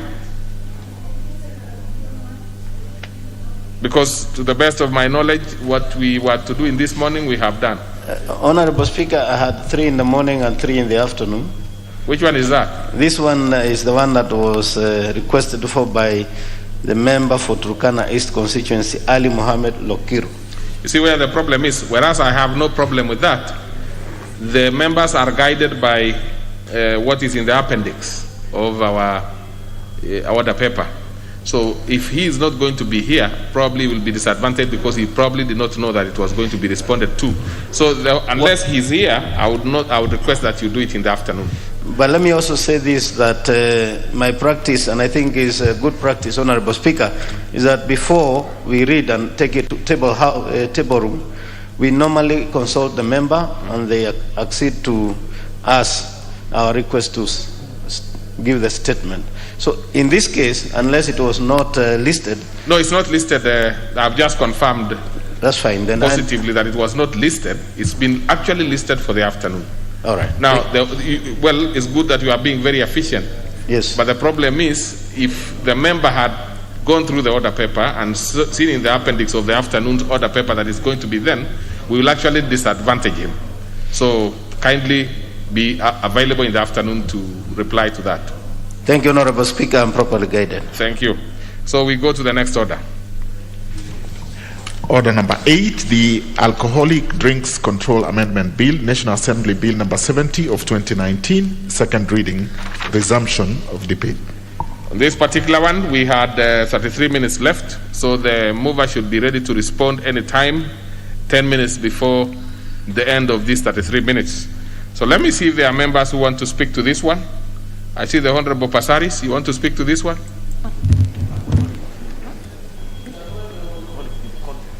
Well, but you had placed your intervention, or what was it about? Okay. So then, for members who want to contribute to this particular one, can I get an indication by them pressing intervention slot so that I don't remove you from the main slot? So, I see only one member interested in this, Honorable Murigi. Thank you, Mr. Speaker. Mr. Speaker, first I want to thank Honorable Osoro for bringing this bill here, Mr. Speaker. Mr. Speaker, the advertisement which are done through our televisions, Mr. Speaker, concerning alcohol, Mr. Speaker, the timings, the way the advertisements are done, Mr. Speaker, are supposed to be set in a way that they are advertised when the children are already gone to sleep, Mr. Speaker. Because those advertisements encourages the young generation, Mr. Speaker, to engage in alcohol, Mr. Speaker, in early age, and even in misbehaving, Mr. Speaker, because their age, Honorable Speaker, does not allow them to engage in alcohol. So there ought to be maybe some regulations which regulate the way advertisements are done, Mr. Speaker. And when those regulations are put in place, Mr. Speaker, whoever goes against those regulations, Mr. Speaker, that person should be charged, maybe in the court of law, so that at least we can manage the way advertisements are done. Secondly, Mr. Speaker, the selling of the alcohol. I understand that there are some guidelines, Mr. Speaker, on the people who are supposed to purchase or who are supposed to be allowed to take alcohol. But nowadays, Mr. Speaker, anybody can purchase alcohol, Mr. Speaker. Anybody can go to those bars, Mr. Speaker, and drink the way you want, Mr. Speaker, regardless of the age, Mr. Speaker. So also, there must be some regulations, Mr. Speaker, and some penalties, Mr. Speaker, which are set for those who sell alcohol, Mr. Speaker, to underage children, Mr. Speaker, the age of 18 and below, Mr. Speaker, so that at least we can bring sanity in this country, Mr. Speaker. Mr. Speaker, maybe my conclusion, Mr. Speaker, I would like to urge this House, when we pass this, Mr. Speaker, to be enacted so that at least it can be followed to the latter, and also our young generation, Mr. Speaker, can grow well. And maybe if there is something which can be encouraged to our young generation, Mr. Speaker, is first to know God first, because those other earthly things, Mr. Speaker, will come later, or they are existing there. Mr. Speaker, with that, I beg to support. Thank you. Okay, the Honorable, I can see I almost gave the Honorable Osoro, but Osoro should be now to respond. I see no other member interested in speaking to this. So, again, Honorable Pasaris, I had given you an opportunity. You said you do not want to contribute on this one. So, you have... Thank you, Mr. Speaker, sir. But, Mr. Speaker, you know, when you're being attacked for all manner of issues, when you're not as guilty as you are, it throws you off balance. So, Honorable Songkok today has been on to attack me on various issues, including saying that I was being sandwiched or I was sandwiching. So, Mr. Speaker, on serious matters... I don't think Honorable Songkok was more interested about you. I think he had an issue with the Honorable Wanjala. Yes, Honorable Wanjala was definitely sitting on a chair that is not marked, and he's since moved. Yes, so, he's since moved, but it was only Pasaris that I was hearing. No, I think Songkok had some issues, but actually it was Honorable Wanjala. Yes, and he is known. So let's proceed. No, Mr. Speaker, I agree. COVID is very serious, and us as members of Parliament have to actually adhere to COVID protocols. And we're all wearing our masks. And unfortunately, with the mask and because of the low tone, sometimes we have to get close to each other. So the social distancing of 1 meter will mean that the house will be very noisy. So I think as long as our masks are put on well, and we are able to, to talk to each other, because it's necessary for us to communicate as well in low tones. So, Mr. Speaker, I stand to support the Alcohol and Drinks Control Amendment Bill brought to the National Assembly. And I actually, I'm very proud of Honorable Silvanus Osoro for bringing up this bill. It is really a serious matter. Alcohol and drugs are really ravaging our youth. When we are talking about the hustlers, as we call them, most of the Kenyans right now are actually lost because of alcohol and drug. And the reason is because it's been made so lucrative, it's so attractive. And then also our children, when we're sitting as parents watching television with children who are younger, and at the timing that we're watching the children's programs, to have an alcohol commercial come in, or when you're driving your children to school, and that also comes in, you all discussions and contents that are not really good for parents and children to have at the same time. I think we are actually damaging our children, and we're making it very difficult for us to bring up children for tomorrow. Also, in terms of the content, nudity is normally being used. You know, you're trying to make this product very sensuous. And we can see today our young children, over 200,000 children during the COVID pandemic period and lockdowns got pregnant. And I feel that some of these things that are happening to our society, we have to look at a broader prospect.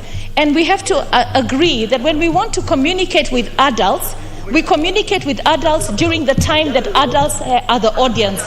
But when we want to communicate with adults, and then we're putting it at a time when the children are actually with their parents, I think we're doing wrong. So if we want to have a society that the morals are higher, we need to make sure that we make the relevant authorities, including the CS, to be a mandatory person to approve the content and the visuals. It's not just the content, it's also the visuals that are used to actually depict the attractiveness of alcohol. Alcohol is actually supposed to be something that is consumed by people over 18 here in Kenya. But if you look at America, alcohol is sold to children over 21. I wish, and I will try and see if we can actually raise the age for alcohol consumption to 21. And when it comes to adverts, we're not just talking TV, electronic. Even in the restaurants, some of the food courts, we have to actually make sure that the food courts do not have advertisements that are seductive and luring children into wrong behavior in the food courts, because food courts are places that parents go. So these advertisements should be put, the point of sale advertisements should be put purely in bars and in clubs. But I feel we also as a country have to ensure that we protect the minors, because we're exposing them to too much. And we know that YouTube exposes our children to a lot. We should also look at the content and how we can manage advertisements that are also exposed to our children.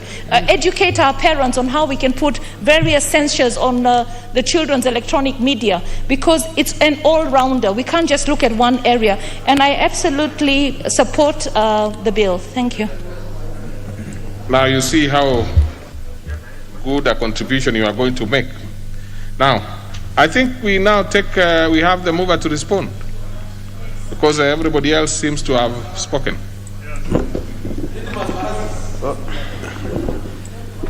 Mr. Speaker, thank you very much. Although Honorable Ditbas Barasa has requested me 1 minute to make a contribution. No, let me ask you, are you the...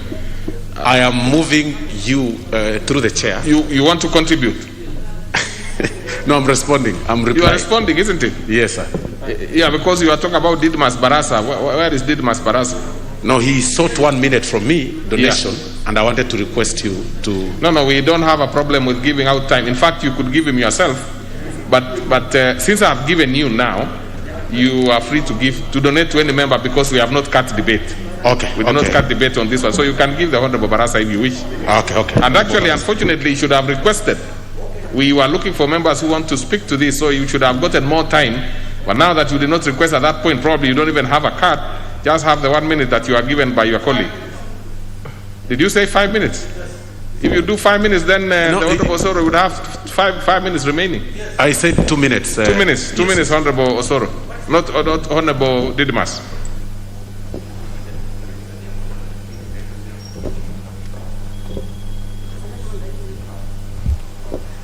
Thank you, Honorable Speaker, for giving me this opportunity to contribute. Honorable Speaker, this bill is going to assist this country raise responsible citizens, Honorable Speaker. Much of the decaying morals among our youth population, Honorable Speaker, has got a lot of things to do with what they watch on TV. And ensuring that all advertisement on alcohol must be within the acceptable behavior, Honorable Speaker, is to ensure that 7 years from today, going forward, this country is going to have young people who are going to be very responsible, because we have some things that are completely embarrassing when you are watching them with your children. And even you wonder whether you should switch off the TV or whatever happening. And even as we proceed forward, Honorable Speaker, we should also consider banning, or rather controlling what the other international TVs will do, like DSTV, CNN. In Dubai, Honorable Speaker, you cannot watch certain materials even if you have your laptop. They will be blocked. And I think this is a bill that is going to assist this country, especially in the moral upbringing. It's a bill that is whose time has come. And it's a bill that this House, we should unanimously unite to approve it, to support it, Honorable Speaker, because this law is going to ensure that this country is going to lead by an example, and I'm sure that even other countries will come to benchmark on this very law, so that they can also improve the well-being of their citizens and their children. Honorable, I thank you. And I thank Honorable Soro for donating me these minutes, and also for bringing this bill, that these are the brains that are required, that this country needs to go forward, not even BBI or other things. We need people who are responsible, people who are going to use their brains to make a difference in this country. I thank you, Honorable Speaker.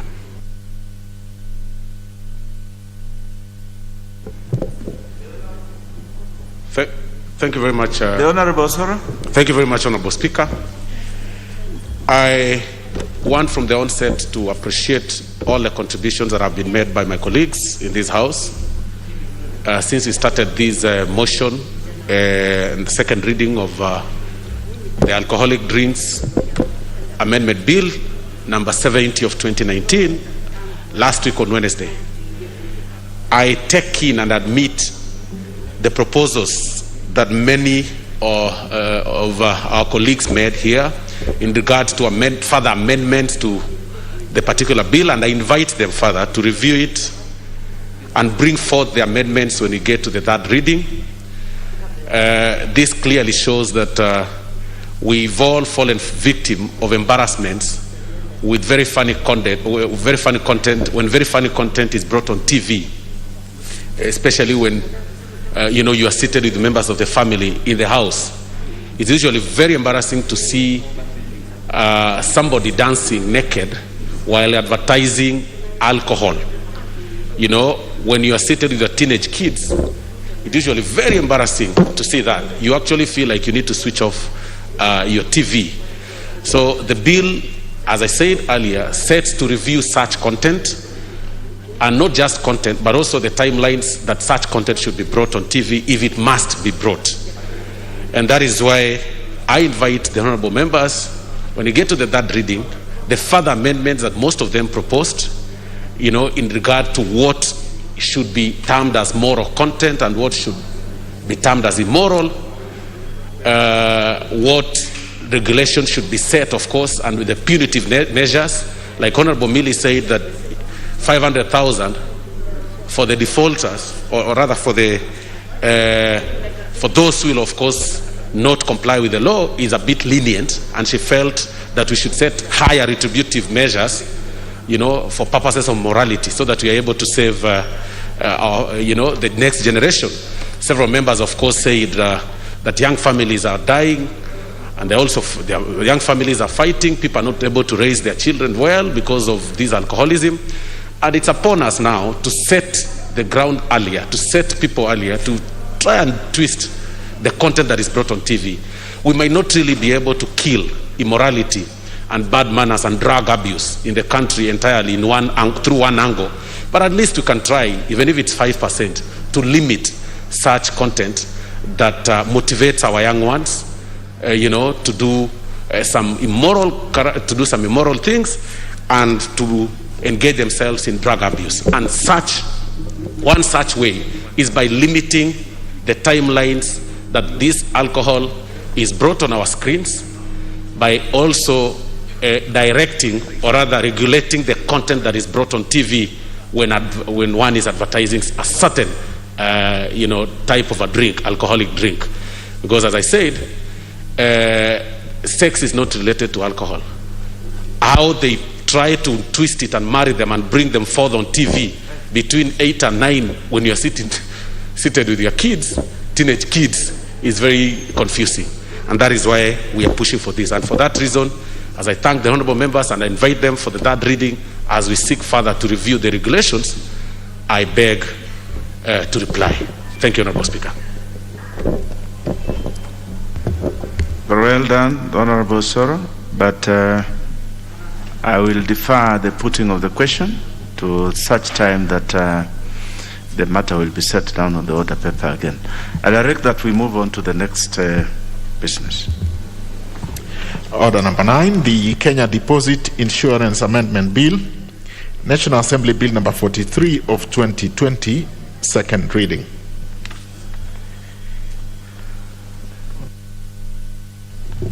Yes, I am informed that the Honorable Dawood, for good reason, is not available today. I therefore direct that this business be deferred. We move on to the next one.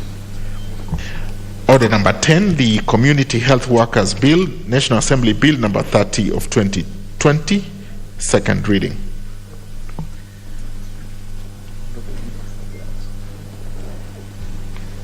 I am also informed that the Honorable Martin Peters Owino is not also in today. I therefore direct that this business be deferred. We move on to the next business. Order number 11, the Constitution of Kenya Amendment Bill, National Assembly Bill number 19 of 2019, second reading, resumption of debate.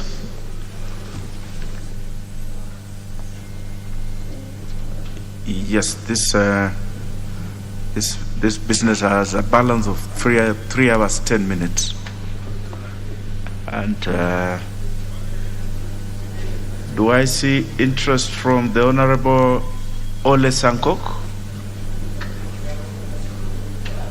The Honorable Sankok?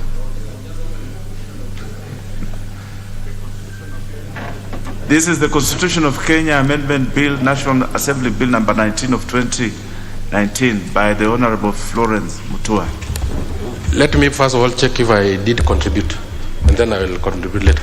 Very well. The Honorable Muirigi.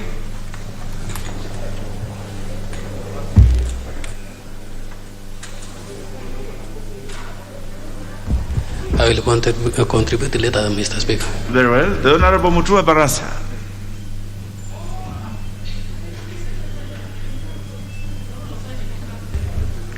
I had an interest in the one that the honourable member is not around, Honourable Speaker. So these ones I have no interest in.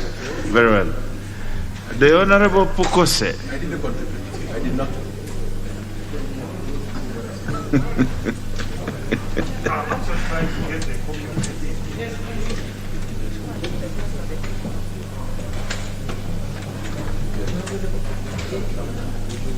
Very well. The Honorable Passaris, do you have an interest in this one? Very well.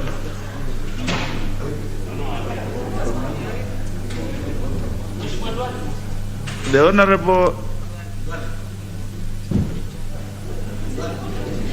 Nangabo, member for Trans Nzoia. Thank you, Honorable Speaker. Honorable Speaker, I'm not interested. You are not interested in this one? Yes. It looks like there isn't. The Honorable Ahungu.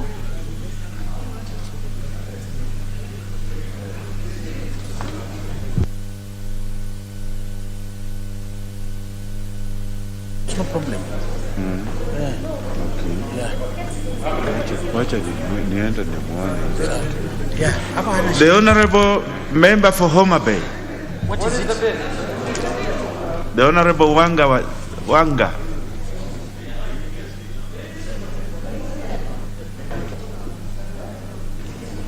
Thank you, Honorable Speaker. Honorable Speaker, I'd like to make my submissions on the Constitution of Kenya Amendment Bill that has been brought forward by the Honorable Florence Mutua.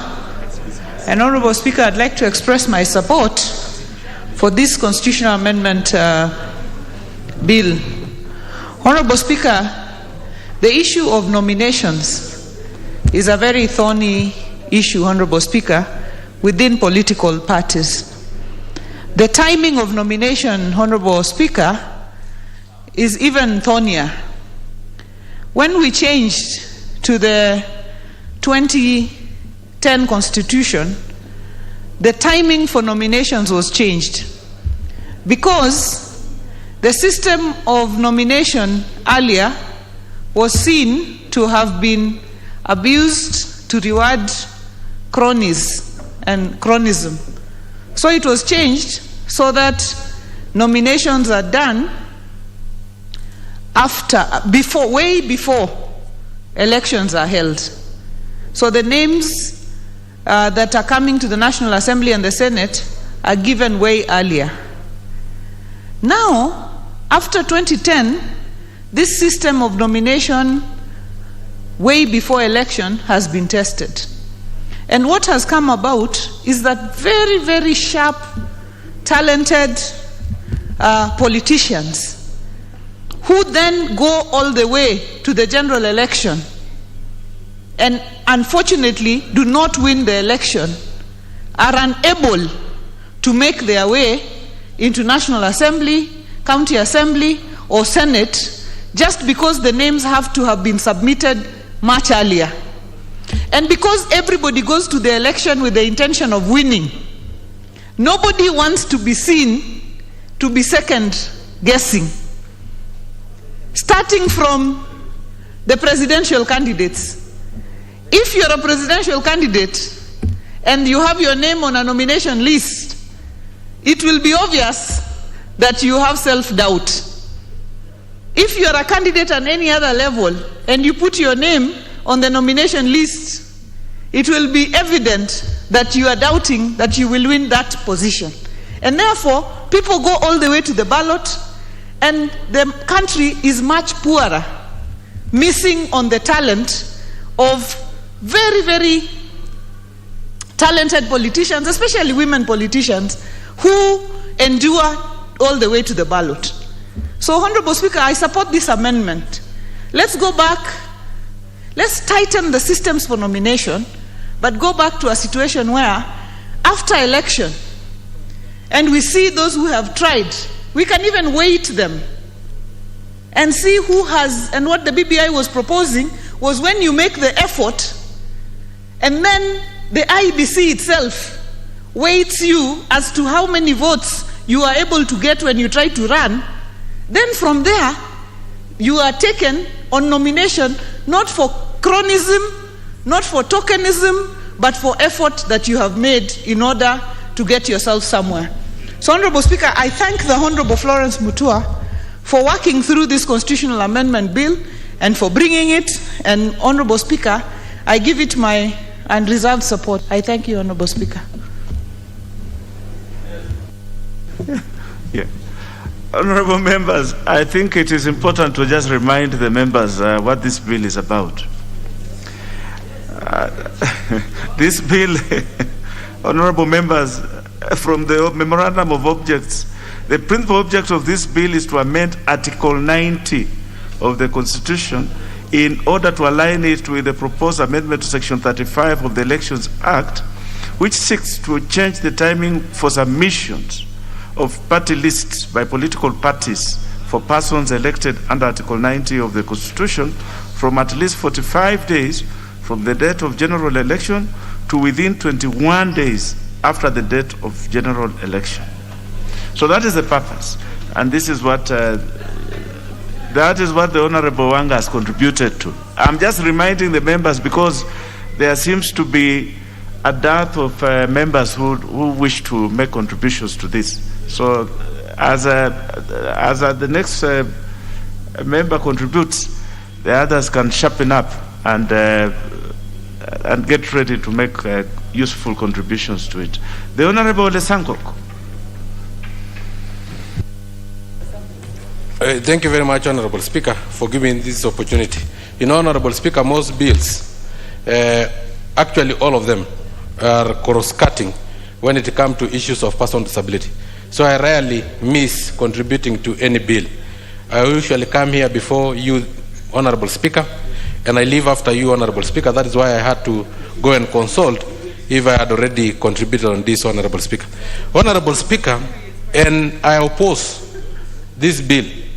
It is malicious and is made in a very bad faith, Honorable Speaker.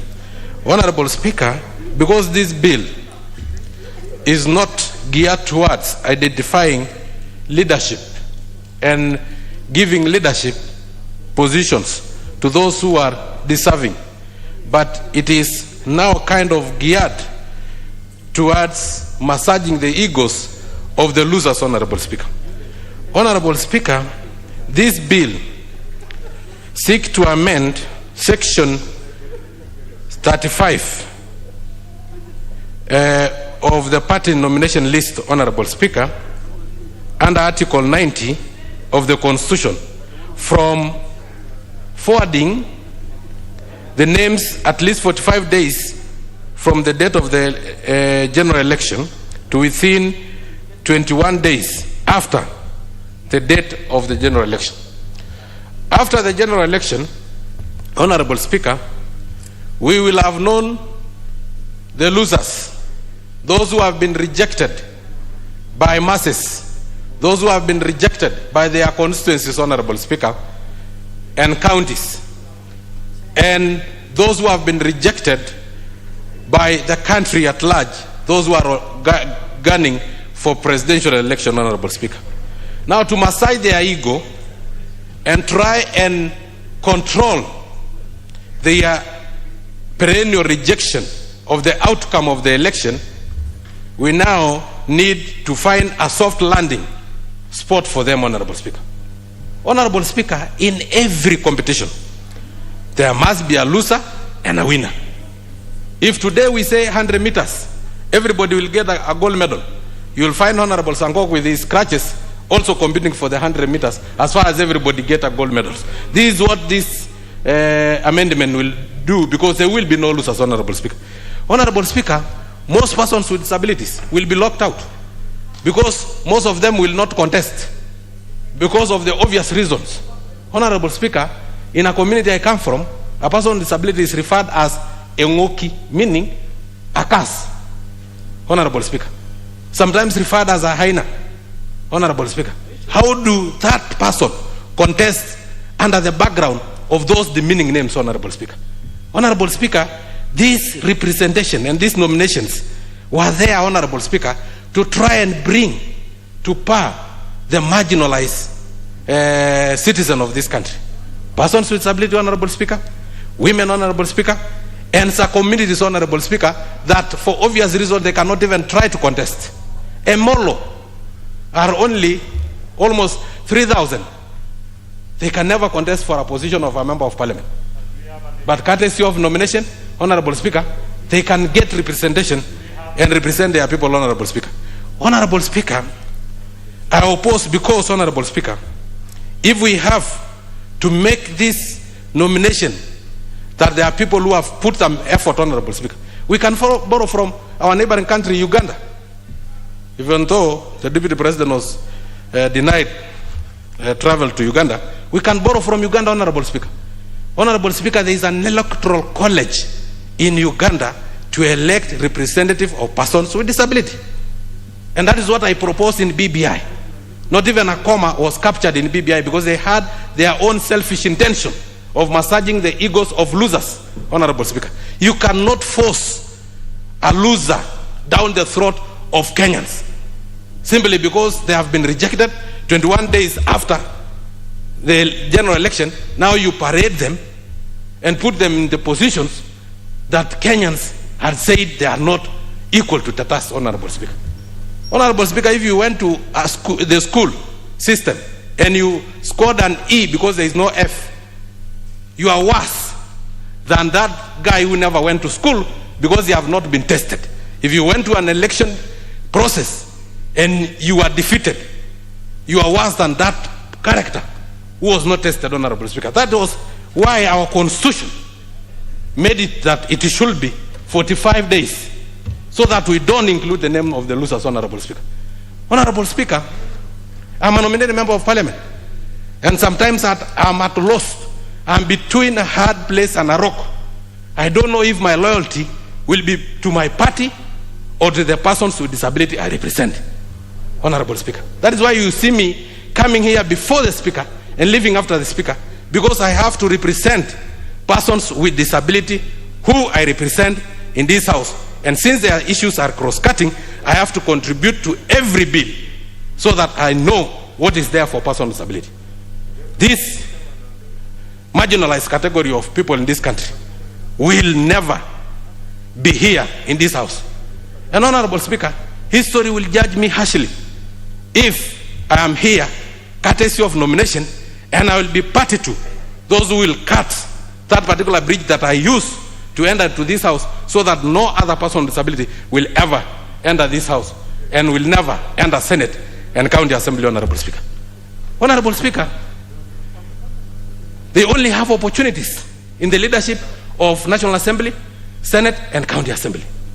Persons with disability may not have opportunities in being governors and being, Honorable Speaker, the President of this country. But because our Constitution have assisted them to get that position, I will not be party to those who will cut that bridge that they will use to enter this House, Honorable Speaker, because I'll be selfish. Honorable Speaker, I'm retiring from politics in 2022 so that I create a position, an opportunity for another person with disability to get this position. That is what I did when I was the chairman of National Council for Persons with Disability. I retired voluntarily at the age of 38 so that I create an opportunity for another person with disability to showcase their ability beyond disability. We need these people.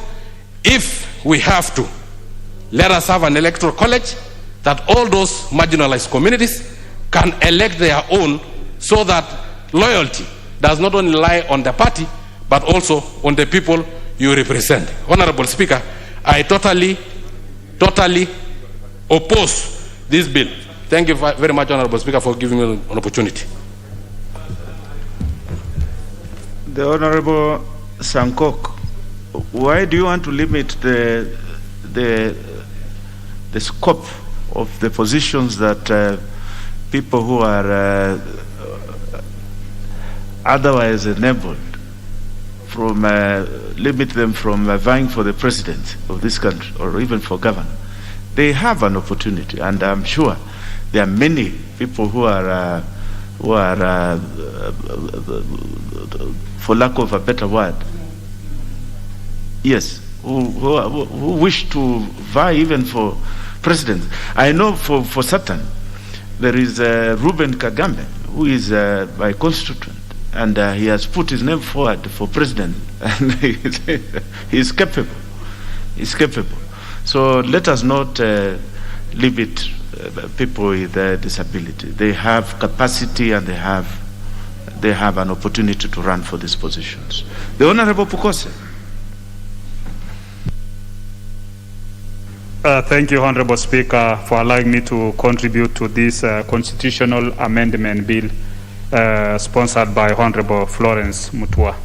Honorable Speaker, on the onset, I want to support this amendment.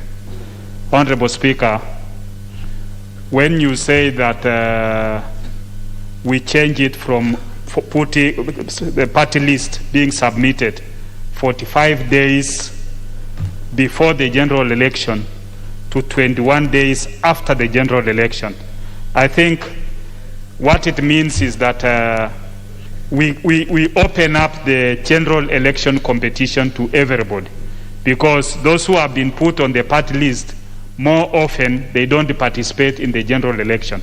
They are waiting to be nominated.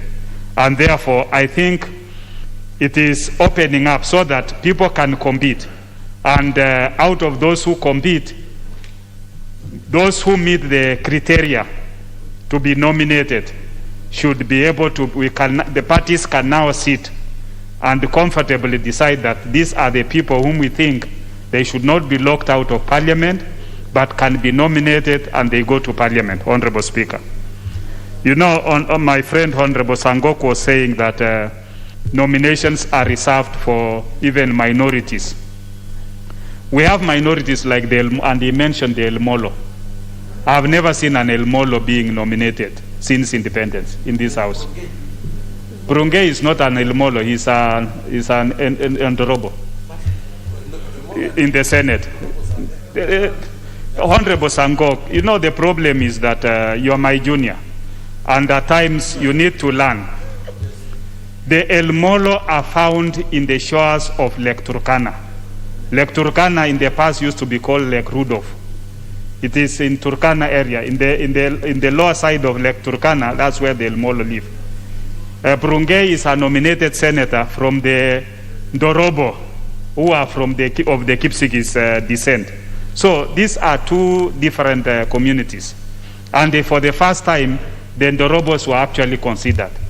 But what we've been seeing most often is that people submit nominations for people whom they have favors. Because you look at people who are being nominated, it is those who have connections. So I think it will be a fair way for us that everybody goes into elections, fight for his position, then 21 days after the general elections, based on the party strength, the party can now decide that so and so is a useful person representing these interests and can be nominated. To me, I think this is a good amendment and should be supported. Honorable Speaker, just on the same breath, Kenya has just finished the Olympics. The world has finished the Olympics, which was in Tokyo. Unfortunately, I have not seen our athletes being welcomed with bomb and whatever. They have done well, especially Kipchoge, Eliud Kipchoge, who has set a world record for winning twice, back-to-back, the marathon. He can only be compared with other two legends, and this is a legend for us. I think those who are in the Ministry of Sports, they are embarrassing our country.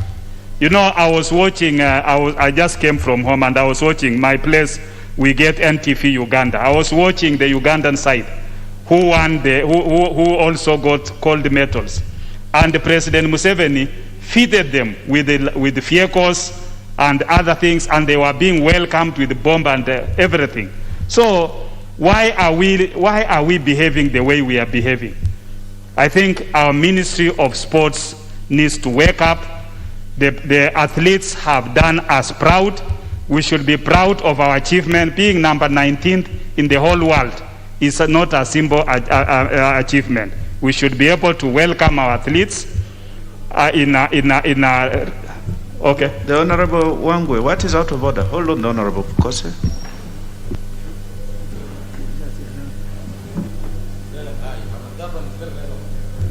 Thank you very much, Honorable Speaker. Honorable Speaker, with all due respect to the very educated Honorable Member, you know, sometimes when you are unanswered, this is a House of Record, and when he misses out on punctuation, Honorable Speaker, it becomes tricky for those of us who will read after him. I understand in English there's no word like fed or feeded. Past tense of feeding is fed. Therefore, Honorable Speaker, if you can correct that for the purpose. The Honorable Wangwe are out of order. The word the Honorable Pukose was mentioning was fitted. Yes. Yes, and that is what the Speaker got. You know, Wangwe comes from the Luya community, who are my friends. And when we talk about fit, they think about food. So those are different things. I'm talking about celebrations where they are honored and given presents. And feted. Yeah, those are different words. And it's good you recognize that I'm learned. Thank you, Honorable Speaker. I think we just, I was appealing, and Honorable Wanga, you are in the leadership of the House. I think it's a time that our government should take responsibility and respect achievements. It's not simple achievement for Eliud Kipchoge to have achieved what he achieved. With those few remarks, Honorable Speaker, I'm supporting the amendment by the Honorable Florence Mutua. Thank you. Well spoken, the Honorable Kose. And this particular speaker removes his hat in regard to the great Eliud Kipchoge. That is a man worth any day to celebrate. The Honorable Dwale. Mr. Speaker, thank you very much. Mr. Speaker, this matter is very simple. The Honorable Florence Mutua is asking this House that we amend Article 90, Sub-Article 2A of the Constitution. And what does that article say? It says, and the Constitution is drafted in such a way that the presentation of the nomination list by political parties is to be undertaken prior to elections being, and this therefore calls for 45 days before the general election. And once we do that, then we go to Article 35 of the Election Act. I think 2011, number 24 of 2011, which says submission of party list. A political party shall submit its party list to the commission at least 45 days before the date of the next general election. That is what is before this House, Mr. Speaker. Mr. Speaker, on the onset, it is unconstitutional and I oppose it. Yes. And the reason why I'm opposing it is that the drafters of the Constitution and the Election Act, and I have been around since 2008, and I have served in 3 political parties. The good people of Dugis, former Dugis and Township, Garissa Township, elected me 3 times in 3 different political parties, starting from ODM to URP to the moribund Jubilee now, which I'm on my way to UDA. Mr. Speaker, that amendment in the Constitution 2010 and Election Act 35 was trying to clear. The Honorable Dwale, yes, the mask. There was a communication yesterday that we should. Chair, when the substantive chair was there, Yes. I have been removing it, until yesterday afternoon. Yes, he made that communication yesterday. Yeah, but yesterday I was here. I left here around 5. Yes. And the speaker was, and even you were there on the chair. Yes. Yes. But I have no problem, Chair. Yes, I know you have. I have no problem, Yes. but Chair. Yes. Because Proceed. if you are vaccinated and the Chair, you can even walk without a mask. So, Chair, but anyway, let me not lose my thoughts because of a mask. So, Chair, these amendments in the Election Act. The Honorable Dwale, just hold on, just 1 minute, please. The Honorable Yusuf, member for.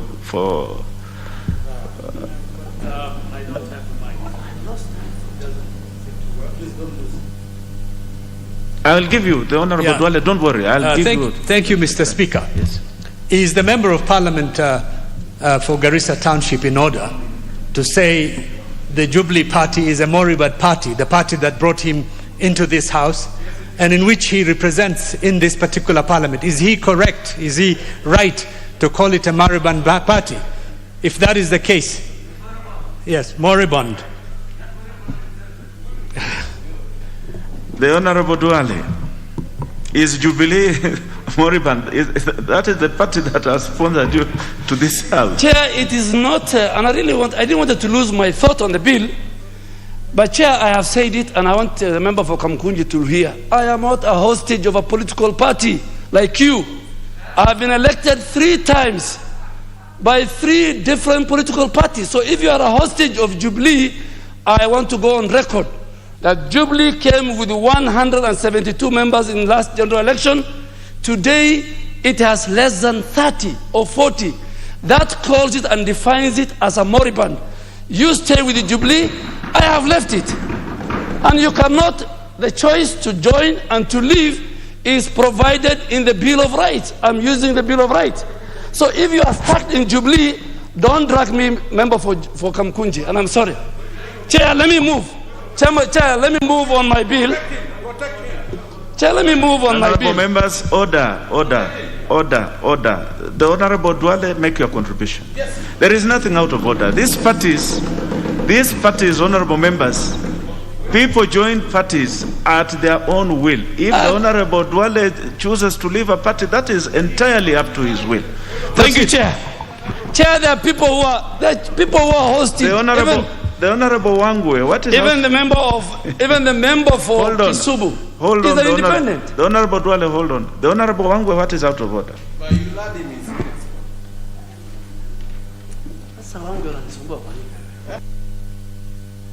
Thank you, Honorable Speaker. Honorable Speaker, is the member in order to state numerically that Jubilee has not more than 30 members? As the whip and the custodian of the records of Jubilee members, it will be very wrong for that to go on record in the House, yet the numbers for Jubilee membership is not 30. Is he correct, Honorable Speaker, to make that kind of a statement?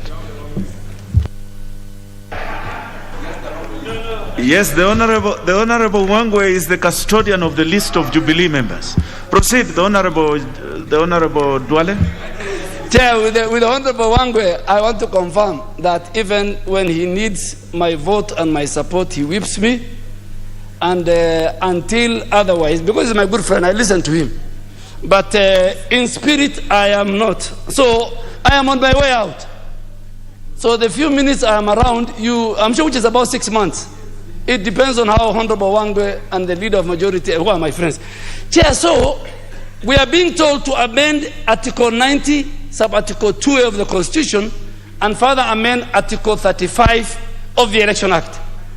Mr. Speaker, from history, political parties, and I can name, political party leaders have been nominating, abusing this system before the advent of the new Constitution at 210.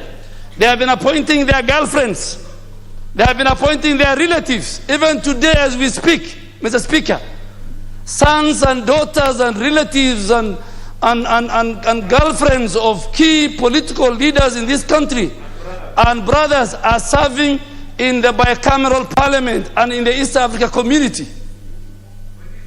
Mr. Speaker, that is what this current provision is treating. That you must submit your list. That if Honorable Passaris has worked for the party and has a capacity and she has brought resources and votes and she is not your relative and she doesn't want to vie, you must give her the nomination slot. Mr. Speaker, before the submission of the list, before the general election, the leaders and the leadership of political parties cannot play around monkey business because they need the support of everybody. Yes. The moment an election is taking place, a party leader or a party can appoint even their own wives to this house.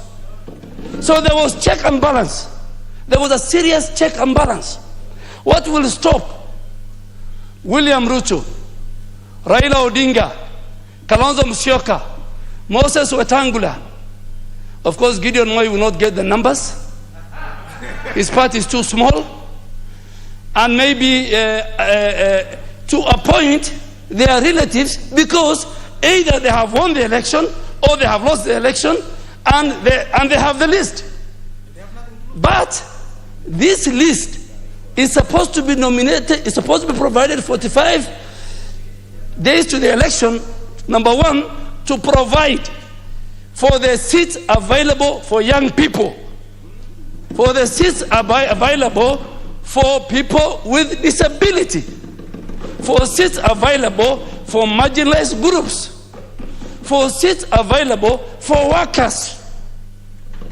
Mr. Speaker, that's why you see the son of Kalonzo Musyoka in the East Africa Assembly.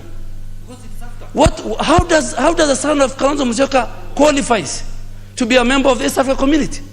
How does the brother of my good friend, my party leader, former party leader, Oburu Odinga, qualifies to be in the East Africa community on an election? How does Beth Mogo qualifies to be in the Senate? Mr. Speaker, there are many. So this was querying. What Honorable Florence Mutua is trying to do is that somebody will compete with Elisha Odhiambo in game.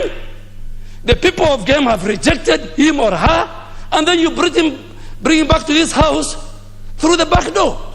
That is what this amendment is saying. If you choose to compete and you lose, you stay out. If you choose to compete, so you tell your girlfriend, go compete, but when you lose, I will nominate you because I'm the party leader or I'm the SG. I want to ask this house, let us not kill the spirit and the word of the 210 Constitution. Let us not patronize politics. Let us not make politics a preserve of the elite. We want a lady who is in Busia, who works for ODM from morning to evening, or in Garissa, who works for UDA or Jubilee. When the time comes, 45 days to the general election, even as leaders can question. We can question the party leader. The 12 people you have nominated, are they a representative of the people of Kenya? Are they representing the gender parity? Are there people with a disability? Mr. Speaker, this law is unconstitutional. It will not see the light of day. It will be challenged in court. And I really want to ask, we oppose it. And anyway, it needs 2/3 majority. Madam Florence Mutua, prepare yourself to raise 2/3 at the second reading when the question will be put. This is not a normal bill. You need to raise 232. And with the number I command in UDA, we will oppose it. We will oppose it. Mark, you don't have 160 members. Let us not allow leaders to use our parties to nominate after general election their girlfriends, their wives, their sons, and their sidekicks. I oppose. I oppose. Very passionate, Honorable Dwale. Before you proceed, the Honorable Abdi Yusuf, member for Kamkunji, you had a point of order. I will give you this opportunity to raise that point of order. The Honorable Yusuf, member for Kamkunji. Thank you, Mr. Speaker, for the opportunity. I just wanted to alert the House on the passing of the former veteran politician, George Ndenge. George Ndenge was a progressive politician who has served in various levels in our country. He was a participant in the Lancaster House talks, which helped us attain our independence. And he has also been in the Legico since the 1960s, as well as been a member of parliament in the 1970s and the 1980s. He was the member of parliament for Iveti North. In between, Mr. Ndenge survived a horrible accident in which about 11 members of his families died. And in the 1980s and the 90s, he was active in the campaign for democratic change in our country and served as the member of parliament for the constituency that I represent of Kamkunji. I wanted to take this opportunity, Mr. Speaker, to say how saddened I am by his passing on. And I wanted to remember this great politician who has made a major contribution to our country's political activities, to our independence, to our democracy, and many of the rights that we enjoy now. I want to pass my condolences to his family and to the community of Machakos and Kamkunji. I also want to say may he rest in peace. I am deeply saddened by his passing on. We have lost a very important, a strong, visionary and progressive politician. Thank you, Mr. Speaker, for giving me this opportunity to pay this tribute to the late George Ndenge, who was 95 and passed peacefully in Nairobi yesterday. Thank you so much. Honorable members, I think this is such a moment, this is such a message that requires the exercise of the powers conferred on the Speaker under Section 1 of our standing orders. I therefore direct that we shall stand up and observe 1 minute silence in 1 minute silence in memory of the great Ndenge. 1 minute silence.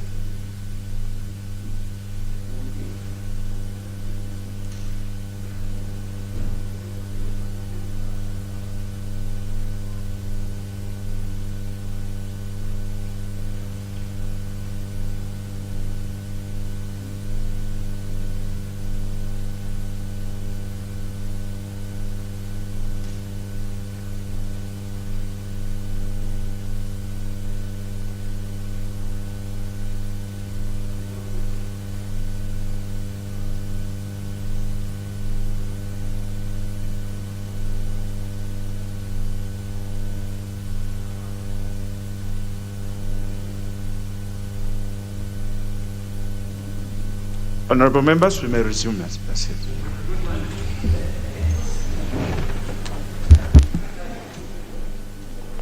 We shall now have contribution from the Honorable Cheruiyot Jesire, member for Baringo. Is she in the house? Yes, the Honorable Jesire. Sorry, Mr. Speaker, sir, I had gone to consult. And Mr. Speaker, sir, thank you for the opportunity. And I want to contribute, Mr. Speaker, by saying I do support this amendment from the word go. And Mr. Speaker, it is unfortunate that we are starting to do contributions in this House aligning to some party lines. It's unfortunate. It's only important that as members of the House, we do contributions based on the knowledge and the amendment or a debate that has been brought to this House. And I want to do my personal contribution that is not aligned to any party. Mr. Speaker, I do support that it is important to really do party list after elections. Because, Mr. Speaker, sir, most of these members who fight, use resources, and support parties, when they fail, they lose a lot in terms of resources, their time wasted, and you cannot call them losers. Because if somebody is second to you, it actually means that you divided votes.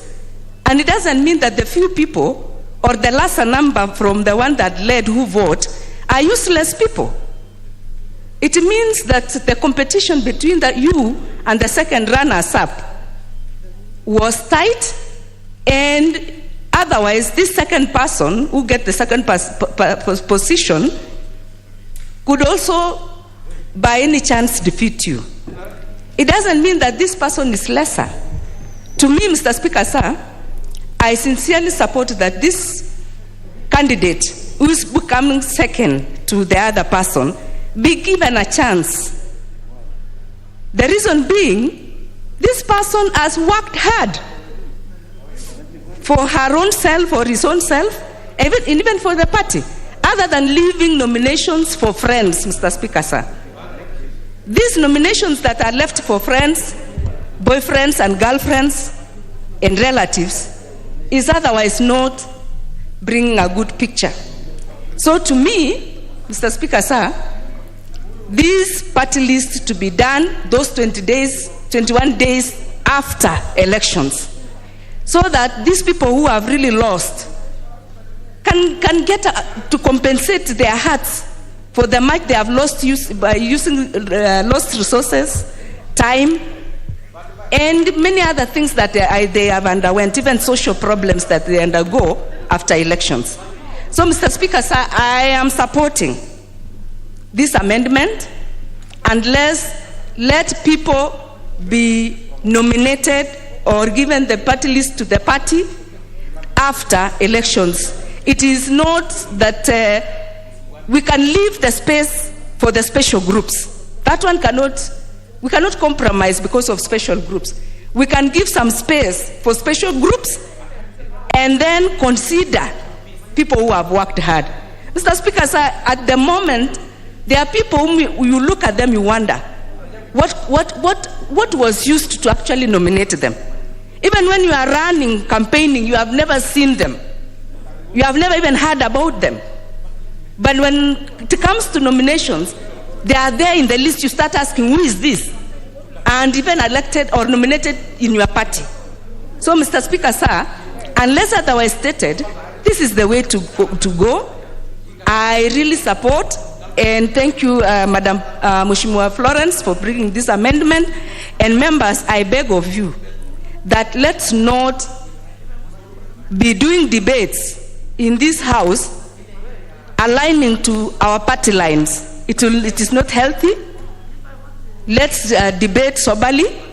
Let's debate objectively so that we can still hold the integrity that were given to us by the people who elected us, the people we represent, other than coming and doing some things that look like divide and rule in the House. Mr. Speaker, sir, thank you so much for that, and I do support. The Honorable Wangaya Aseka, member for Buisero.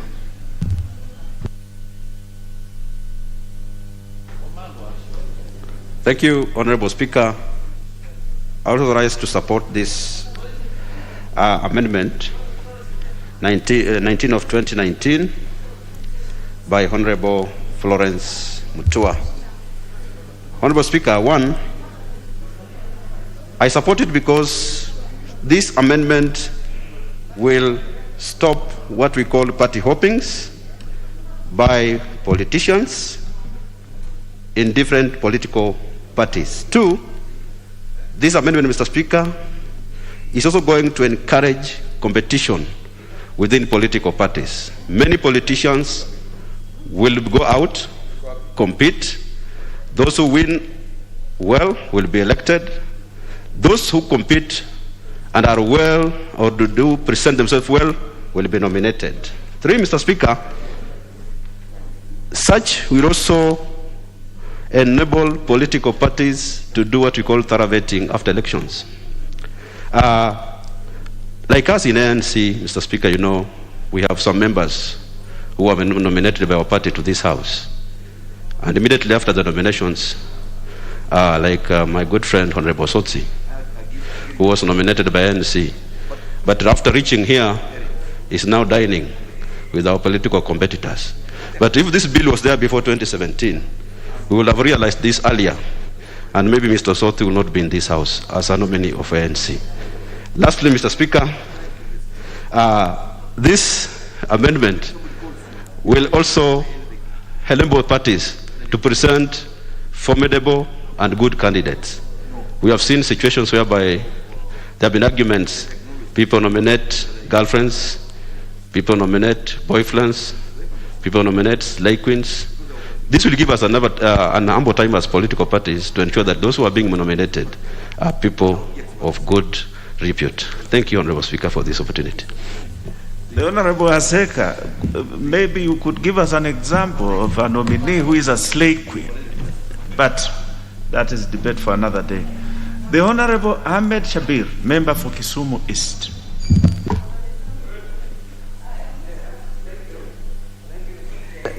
Thank you, Chair. I stand to oppose this nomination, this bill. The reason being, Honorable Speaker, sir, I was in the CKRC, the Constitution Review Commission of Kenya.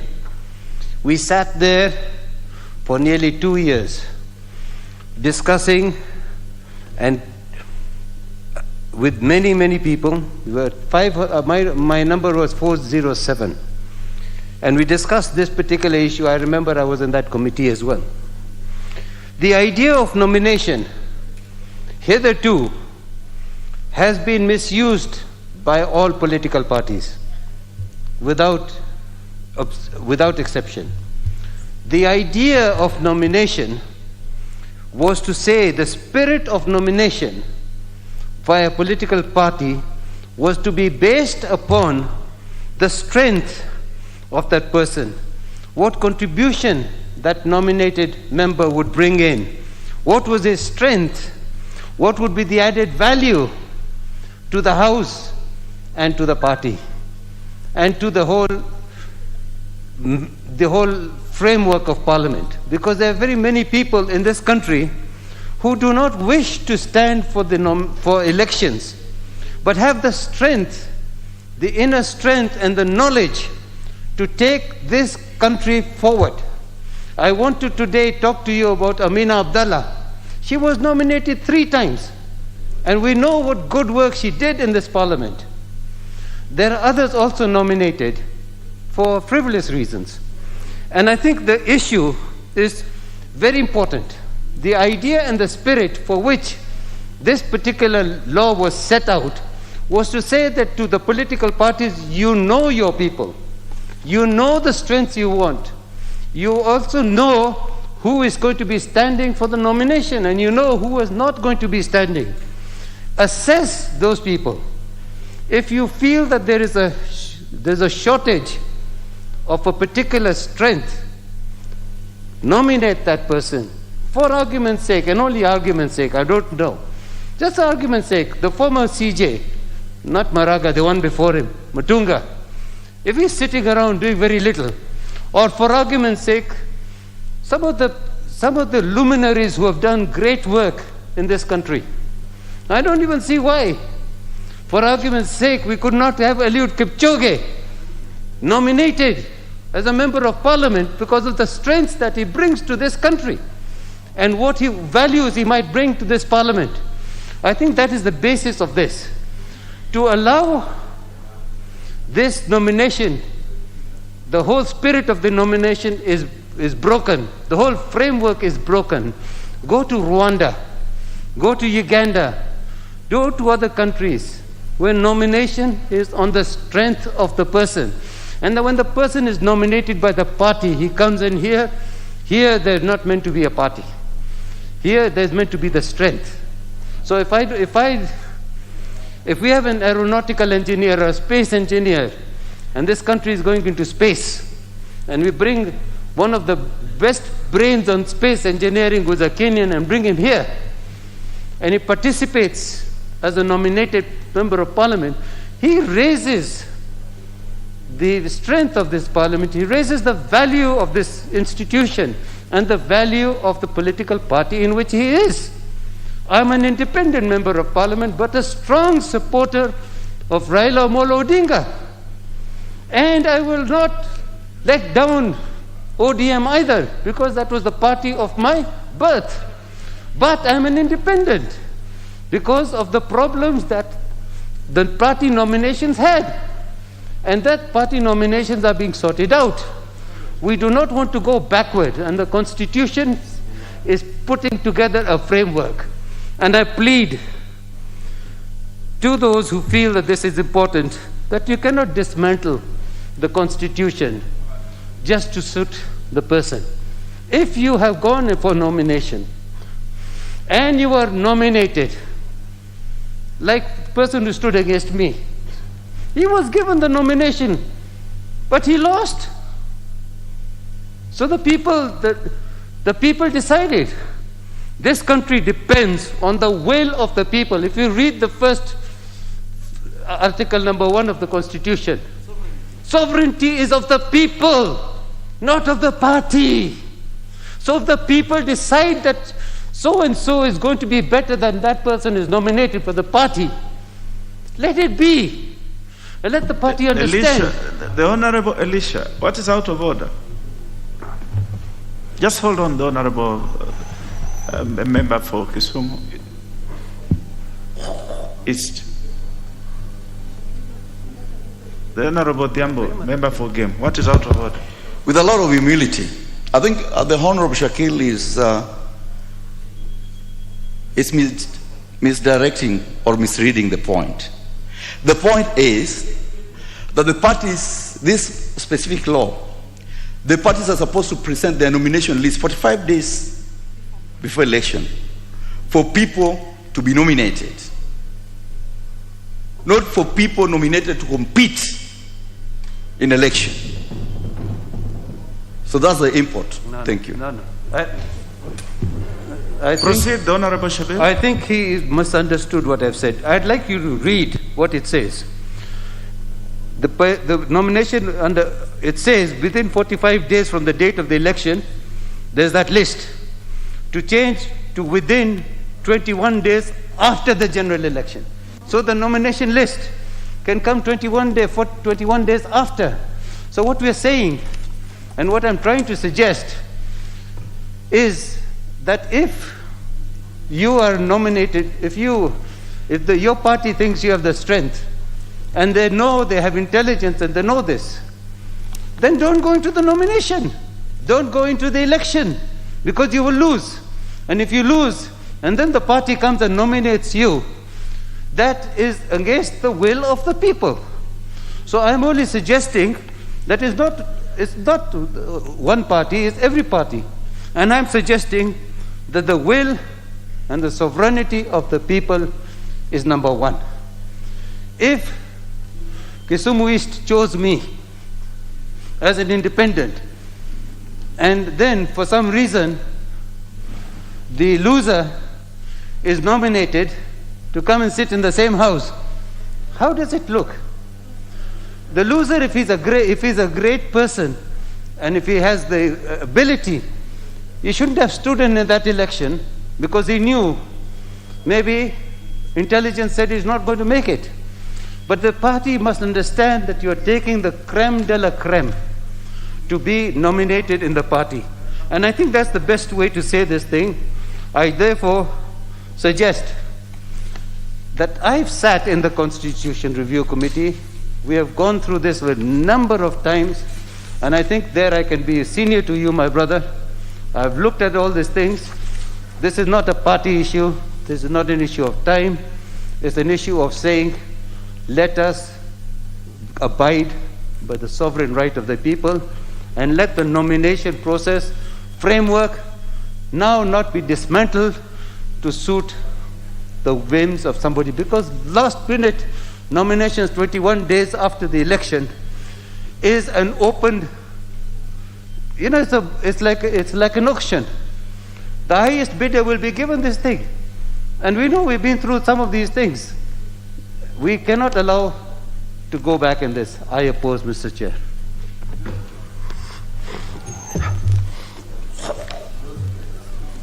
The Honorable Nixon Korir, member for Langata. The Honorable member for Game, there is nothing out of order. No.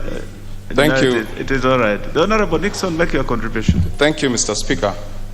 I rise to support the constitutional amendment bill that proposes that we amend Article 92A of the Constitution and also align it with the Article 35 of Just hold on, the Honorable Nixon. The Honorable Kilonzo, member for Yatta. I think you had consulted with me on the issue of the late George Mthenke. I think it will be appropriate for you or any other member to approach the Speaker so that that issue can be raised in the afternoon session so that members can render their commiserations and in memory of the late George Mthenke. Proceed, Honorable Nixon. Thank you, Mr. Speaker. I support the amendment, Constitutional Amendment Bill, and I want to say from the onset, Mr. Speaker, what Honorable Florence is proposing to be amended, there is no part in that amendment that says that nomination should be given to number 2s or number 3s after an election. Mr. Speaker, this amendment is proposing that instead of giving the political parties giving the list 45 days before the election, the political parties should give the list within 21 days after the general election. This, Mr. Speaker, will give political parties an opportunity to be in a better position to decide who to put in the party list, Mr. Speaker, considering the members who have been elected.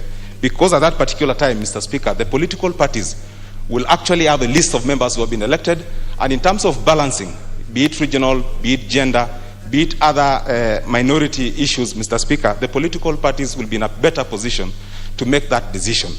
And Mr. Speaker, a political party, depending on its morality or lack of it, Mr. Speaker, will decide if they want to elect cronies or girlfriend or slave queens, Mr. Speaker. They can put them even 100 days before an election, Mr. Speaker. Even if it is 100 days before an election, if a political party lacks the political morality, they will put their girlfriend even 100 days before election. So that issue should not be, cannot even be sorted, Mr. Speaker. It shouldn't be an issue that if a party list is given after an election, then it will be abused. If a party was to abuse that list, it will abuse it even before a general election.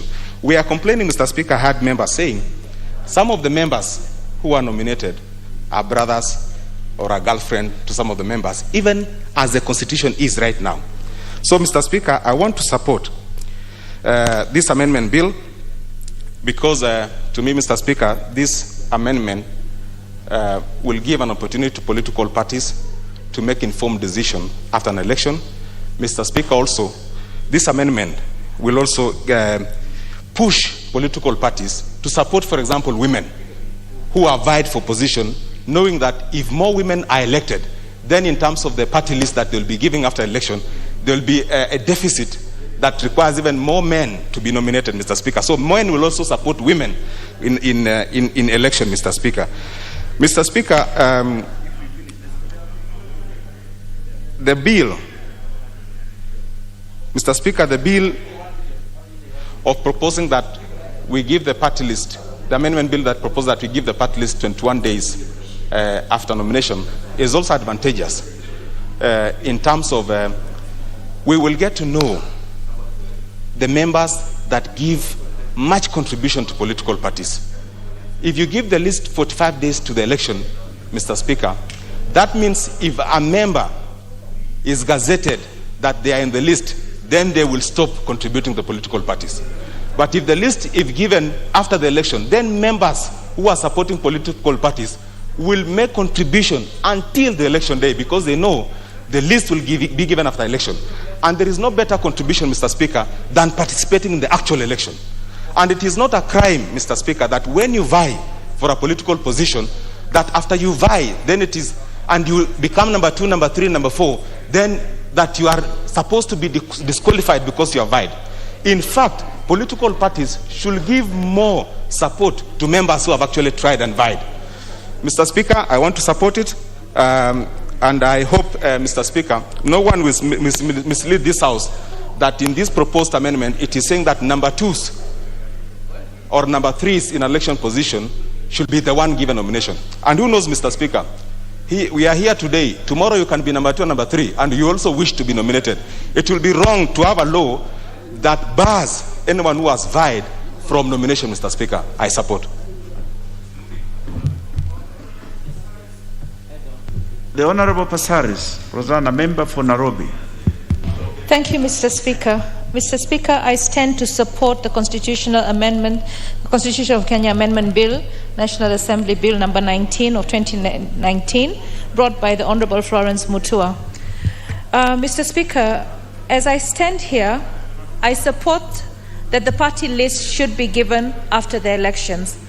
And I also want to tell, first of all, I want to commend my colleague from Nairobi, Nixon Korir, for everything that he said. He actually took a position based on the amendment, based on the need to have more women in parliament. And I also like the way he ended when he said, we will reach a point where we don't have to say girlfriends, we will say more men. You know, it is really a shame that we've made nominations look like it's an award. We call women slay queens, flower girls, girlfriends. This is the problem with lack of gender balance, where you don't have enough women, so you look down on the other gender. If we have the party list given after the elections, we avoid what we're trying to achieve with the BBI. The winner takes it all.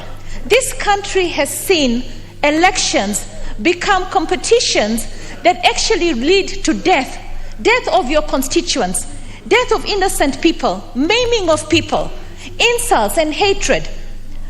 If Honorable Shebesh were nominated to this House after I won the woman rep position, I would have welcomed her properly, because we conducted elections in a civil manner. We were not enemies. We were two women looking to serve a county with a lot of passion for this county, with a lot of love for this county. The reason why the president, in his wisdom, came up with the position of CAS, which actually ended up giving Shebesh a position, was because the party lists being given 45 days before the election, right, ends up omitting people that should probably and most likely be in this House. We have a lot of people that lose elections. And you know, when Honorable Shakir was speaking here, and he was saying that the person who contested against him should have known better, should have known that he shouldn't have contested because he shouldn't have won. No, we go into elections to choose the best leader. Sometimes it might not have been a free and fair election. Sometimes there could have been bribery. Sometimes the best person did not get that job. And the people who also elected the one who did not win, are they not Kenyans? So if you have an election where you have 100,000 people, 51,000 people elected one person, and that person comes to the House, what about the 49,000 people? They also would require representation. They're also Kenyans. They chose someone else. They want that someone else also to lead them. So when we come up with this amendment, we allow number 2 to come to the House. And then when they come to the House, each one has their position. They are members of parliament. One will have the position to serve the constituency with the budgets given the Constituency Development Fund. The one who is nominated will come here and also serve the same people. So when you say that you do not want the amendment, the list of nominated members to come after 21 days, it's because you do not feel that the people who did not vote for you also need representation. I know that when we become leaders and we're elected, we represent everyone. But this country is politically divided in such a negative way. And I really sincerely hope that one day we will combine a proper presidential system with the parliamentary system.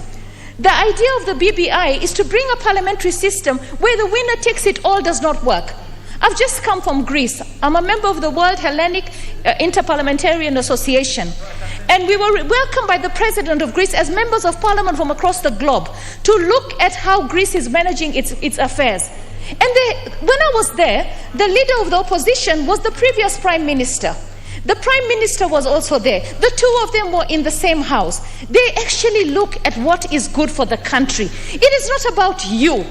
It is not about you, the leader. It is about the country and the people that we serve. And what better way, when this country we've seen for all the elections from 2007 to date, we run divided.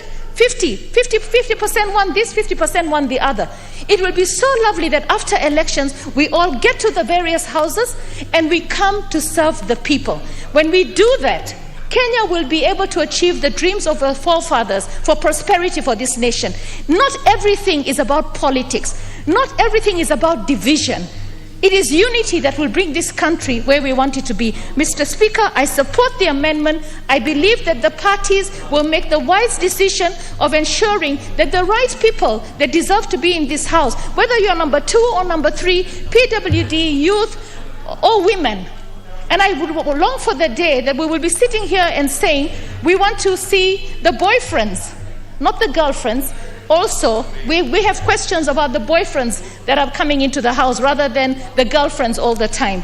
And we also need to find a term for the men who call us slay queens and flower girls. Because I think there comes a time that you have to give up all these terminologies that you have and respect every member of parliament as a member of parliament. Address us as women leaders, not slay queens, flower girls, or whatever else you come up with, because we are all elected leaders, and let us set an example.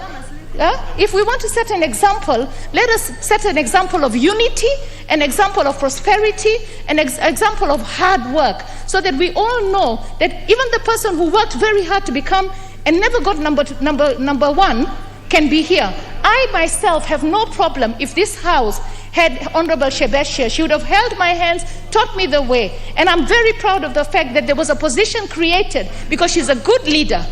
And there was a position created for her and the many others who did not make it in the election, because leadership requires that we embrace each other. Thank you, Mr. Speaker. I support. Well spoken. And elections should never be a war. Elections are basically for people to choose. And the people who present themselves for elections are qualified and they are proper Kenyans. So it is not a question of if you are number 2 or number 3 or whatever it is, that you are a lesser being. It is just that there's a position for only one. The Honorable Wahungu Wamalwa, member for Kiminini. Thank you, Mr. Speaker, for this opportunity. And I want to thank Honorable Florence Mutua for this wonderful constitutional amendment bill. Mr. Speaker, we must go through the memory lane. Why was this amendment introduced in the first place? And this amendment initially was introduced, Mr. Speaker, to deter those presidential candidates who are not serious, whereby they declare that they are going for presidency with the intention, Mr. Speaker, of targeting a lower position. Mr. Speaker, we must be looking at the benefits. Why should their nomination list, party list, be presented 45 days to elections vis-a-vis after? And I want to explain. I was not around when Honorable Mutua was moving this bill. One of the things, Mr. Speaker, we've had a lot of court cases from the party list. Because when you send a party list, you are not sure how many slots you are going to be awarded by IBC. because it's before. But when you are given an opportunity, Mr. Speaker, to present the party list afterwards, you'll have known the exact number. If it's ODM or Ford Kenya, if you're presenting the nomination list, you will be told from the way you have behaved or performed in this general election, you've won 26. Therefore, it goes without saying that you are rewarded 2 slots for purposes of nomination. So the party will nominate specifically 2 slots. Honorable Jennifer Shamala is a case here. She was nominated here, and the matter went to court because there was number 1, number 2, number 3 on the list. You are just doing like fishing expedition. But when you present the list after elections, Mr. Speaker, you will know the specifics. That as ODM or as Ford Kenya, I only have 1 slot instead of 2 or 3. That is one benefit. Okay? So the issues of going to court, wherever, will be something of the past. Secondly, when you read Article 90, Mr. Speaker, it clearly says that these political parties that nominate, not independent parties. Article 38 of the Constitution under the Bill of Rights, Mr. Speaker, every Kenyan has a right to join a political party of choice. So if you are an independent candidate like Honorable Shabir, you decided you have no option to nominate. But as a political party, there are efforts you put in place. To register a political party, there's so much that you go through. And that's why under Article 90, Mr. Speaker, it is the political parties that nominate. And for you to nominate somebody in a party, Mr. Speaker, it is about rewarding performance. We have something in the political parties party called party loyalty. If you nominate someone in advance, Mr. Speaker, is away, is on the list, there will not be party discipline. He can decide to go his way, Mr. Speaker. You know how difficult it is to remove someone from this parliament as a result of party discipline. Many people have tried. ODM tried, they failed. So it is important, Mr. Speaker, that you will measure somebody's performance, you will measure somebody's party discipline, then you are assured the role this person has contributed to the success of your political party. And that's why it clearly says that a political party will be given seats to nominate proportionately, depending on how many seats you've won. If you've won many seats, you'll be given more seats to nominate proportionately. And it should reward the people who contributed in terms of getting those positions. How will you measure somebody's performance, Mr. Speaker, if the results are not yet out? Until the results are out is when you'll see the value that so-and-so has contributed from that particular county. I heard yesterday night Governor Kingi talking about of how much he contributed in terms of the performance of ODM in Kilifi. Because after the results came out, you can measure somebody's performance. There is a professor, Mr. Speaker, Professor Emeritus, Professor Victor Vroom, the theory of expectance and motivation, where this professor talks of issues of instrumentality, that you reward someone based on the performance, what you bring on board. So, Mr. Speaker, it is important that we should amend this. It's not an issue of slay queen or boyfriends, no. We are saying, let's nominate after elections. You'll have measured somebody's performance. I've talked about the issues of party discipline. Some people, once they know they're on the list, elections come, somebody has relocated, has gone somewhere. This is about the discipline in the party. And that's why it adds value for someone to be nominated after the elections. Mr. Speaker, about the 2/3 gender rule, I wish Honorable Dwale was here. We've tried to get the 2/3 gender rule, Mr. Speaker. It's been a problem. And in one of the recommendations, Mr. Speaker, we said, the 2/3, we are saying, the position should not just be given for women for the sake of it. Let us reward the women who have put effort in place, have tried to run for these seats, Mr. Speaker. And I remember, we worked on this bill with the former member of parliament for Nyeri, Nyokabi. And you are saying, these seats should not just be given for the women for free.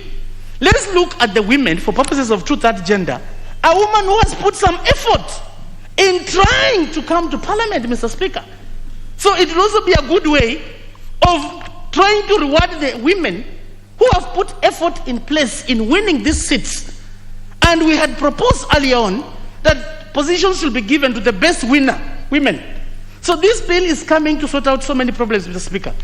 Rewarding those who have tried and also helping in solving the problem of the two-third gender role, Mr. Speaker. Mr. Speaker, I want to demystify the issue of saying that we are going to replace slave queens. No. Or to put in place boyfriends. No.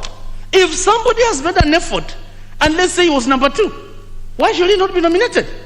Again, Mr. Speaker, in this House, we have very good legislators. The ranking members, some of us had wished Mother Karua was in this House. Because before we came here, we could see how she contributed in the quality of debate. But unfortunately, she's not here. But on such an opportunity, Mr. Speaker, you can nominate someone because of the value that is going to add as far as the debate of this floor of the House is concerned. With such an opportunity, Mr. Speaker, you can actually nominate.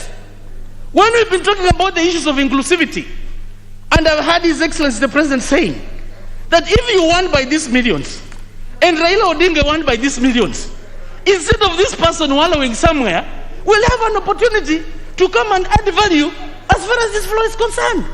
So this bill, Mr. Speaker, I'm urging honorable members, when a bill comes on this floor, it ceases to be an issue of political inclinations. We must debate objectively, Mr. Speaker, for the sake of value addition. If you are lucky today, tomorrow it will not be the same. So I'm humbly requesting the honorable members who are here that we support this bill. This bill, Mr. Speaker, if you read it carefully, under Article 97, it is going to help with the National Assembly where people will be nominated of the special interest. Even we have the disabled people who have been contesting, Mr. Speaker. When you go to Mumias, there's a honorable member who was a former senator who was nominated. She went and contested for the seat of an MCA in Mumias. And this lady, she's won. It does not matter, or it does not mean that if you are disabled, Mr. Speaker, you cannot run for the position. That will be taken care of as far as special interest is concerned.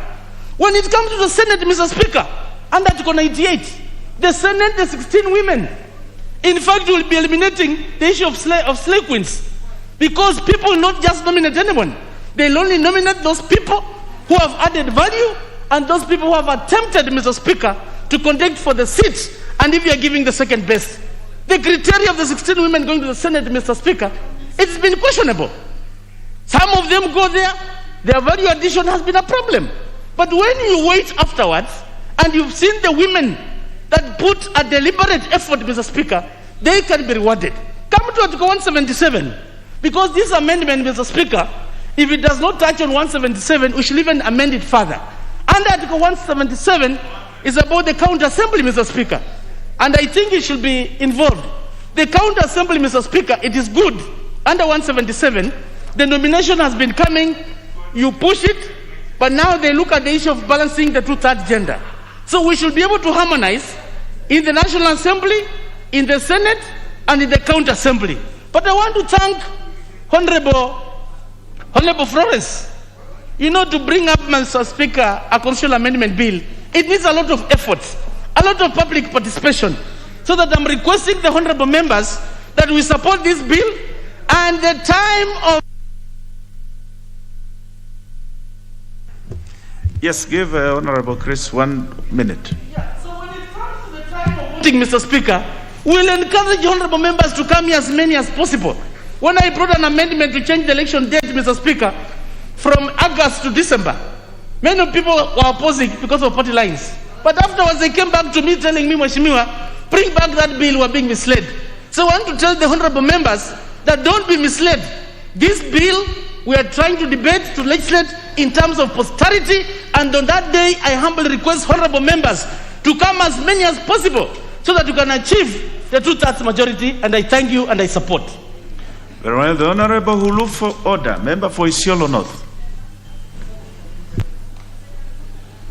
Thank you, Mr. Speaker, for the opportunity to contribute to this proposed amendment. Mr. Speaker, I oppose this amendment. Mr. Speaker, yes, I oppose. I think the framers of the Constitution had valid reason why what we are proposing to amend now was put in our current constitution. Mr. Speaker, I have listened to members who have spoken to this proposed amendment. There are merits to the proposed amendment, but also the law as it is today also has a reason. Mr. Speaker, when the list is submitted before elections, the voters have opportunity to look at the list and sometimes decide on the basis of that list not to support a particular political party or support it. The Honorable Chris Wamalo, what is out of order? Member in order, Mr. Speaker, to mislead the House by saying that list, the voters have an opportunity to look at it. This list, Mr. Speaker, I don't think the voters contribute in any way. It is not there. So he should not mislead and say the voters will decide when they see the list. Mr. Speaker, all Kenyans have right to information, public information. They are gazetted. The Honorable order proceed. Yes. Yeah, I think, Mr. Speaker, it's important that we oppose, we retain the law that regulates the submission of the party list as it is. If the parties are serious, and in the past, actually, most political parties have expressed seriousness in terms of submitting lists which have ended up being nominated to this House, and they have added value both to parties and also to National Assembly and also the county assemblies. We have cases like Justice Njoki Ndungu. We know her track records, what she has left behind. We have Senator Sakaja, when he was nominated by TNA, the kind of contribution he has made in terms of legislation for the specific interest group he was representing, which was youth then. Amina Abdallah has been mentioned, and so on and so forth. The intention, listening to my colleagues who are supporting this amendment, I think the intention seems to be to reward those who have contested and lost. I don't think it is right. If I've contested and lost before, and I would have declined if any party offered me nomination after I have lost. It's not right. And ideally, if you contest in a specific geographical constituency. It could be a constituency in any counties in the north, in Nairobi, in Western, and so on and so forth. But ideally, a nomination is supposed to take care of people who are not able to win, but they have special knowledge, special skills, and they have passionately served their parties. And the parties have recognized their professional service to the parties, and as a result of that, they have been suggested and they have been put on the party list. If we go by what is proposed, that is what we are going to lose. And it's on the basis of this that I oppose this amendment. Thank you very much, Mr. Speaker. The Honorable Rosa Boyu, member for Kisumu. Mr. Speaker, thank you for this opportunity. And right from the onset, I'd like to say that I support the Constitutional Amendment number 19 of 2019. Mr. Speaker, the sole reason why the initial amendment was made was because of fairness. Mr. Speaker, many times nomination slots were decided upon by individuals without any criteria or without any rationale. There was therefore an outcry by people who thought that they deserved to be nominated and were not nominated. There was an outcry that there was too much favoritism. And because of that, this amendment was put in place. That list of members who are to be nominated should be put in place or lodged with IBC 45 days before the general election, and it should be a closed list, meaning that after a party lodges this list with the IBC, nobody can open it. And that was fair then. But, Mr. Speaker, from experience, it has turned out that that effort has locked out very many capable people who could have been nominated or who ought to have been nominated. Mr. Speaker, we know that nominations target women, target youth, target people living with disability because they are considered to be the vulnerable group in terms of an election contest. Mr. Speaker, I speak from experience. In 2007, I contested for the seat of Kisumu Town West and had a real fight, political fight, Mr. Speaker, with my colleague, Honorable Olago Alwoj. Despite the fact that I got thousands of votes, when the nomination list was out, I was not considered for that, despite the fact that I put up a strong political contest and showed that indeed I could be a strong politician. Mr. Speaker, in 2013, I contested for the seat of MP in Kisumu West constituency, again against my colleague, Honorable Olago Alwoj. Between the two of us, there was a difference of 900 votes. Mr. Speaker, I didn't make my way to this parliament because the list had already been given in advance. Mr. Speaker, my whole point is, election is a political contest, and we have strong people amongst the vulnerable groups who need to be brought up, who put up very good shows in the contest, but do not find their way into parliament. Mr. Speaker, I support this amendment because if the list comes after the elections, there will be due consideration of those strong candidates who have shown that they are politically capable to represent or to be representatives of the people in this House. Mr. Speaker, when you do give a list after the elections, the party is in a position to actually look at the members who have been elected on their ticket and to identify any gaps or any strengths that might be missing from those membership. Mr. Speaker, the party then has an opportunity to say, for example, that I need a lawyer, and out of all my elected members, I do not have a lawyer. And they have an opportunity to nominate a lawyer so that a lawyer can be part of its representation in Parliament. Mr. Speaker, if the list is given before elections, the party will not have such an opportunity. Mr. Speaker, my good friend talked about the 2/3 gender rule.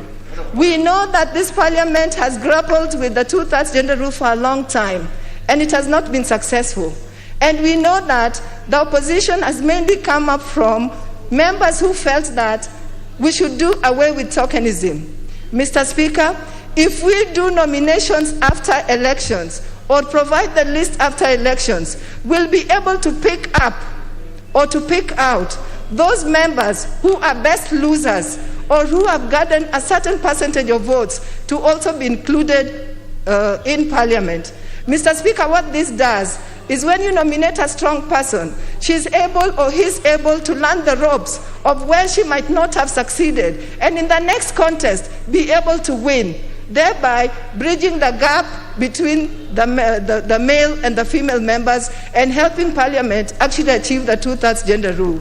Mr. Speaker, somebody actually said that if we have the list given after elections, that we will be dealing with the issue of allegiance to parties.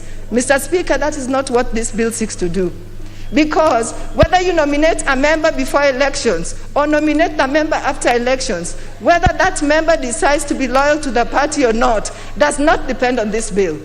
That is a personal choice. Mr. Speaker, I only wish that this bill could have gone a step further and actually stipulated or specified that in the list of nominees that would come after the elections, the people who should be first considered are those vulnerable members who have put their best foot forward and are best losers. Mr. Speaker, otherwise, I support this bill, and I want to thank Honorable Mutua for coming up with a bill for discussion in Parliament. Thank you, Mr. Speaker. The Honorable Boyo, it is true you put up a good fight in Kisumu. I was witness to your campaigns in Kisumu. It was something to behold. The Honorable Oyula Maero, member for Butula.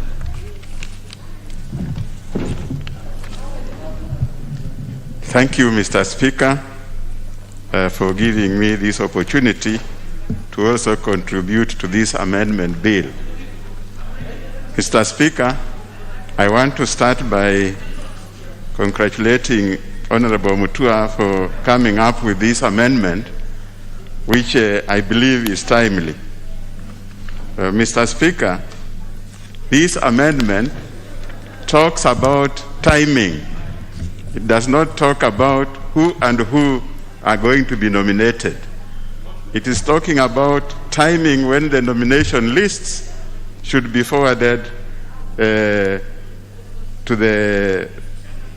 the party.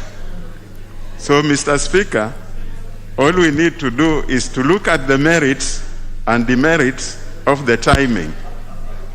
Mr. Speaker, I support this because submission of lists after the elections will enable the parties to identify the rightful people who can be nominated by the party supporters, those who have contributed seriously to the success of the party.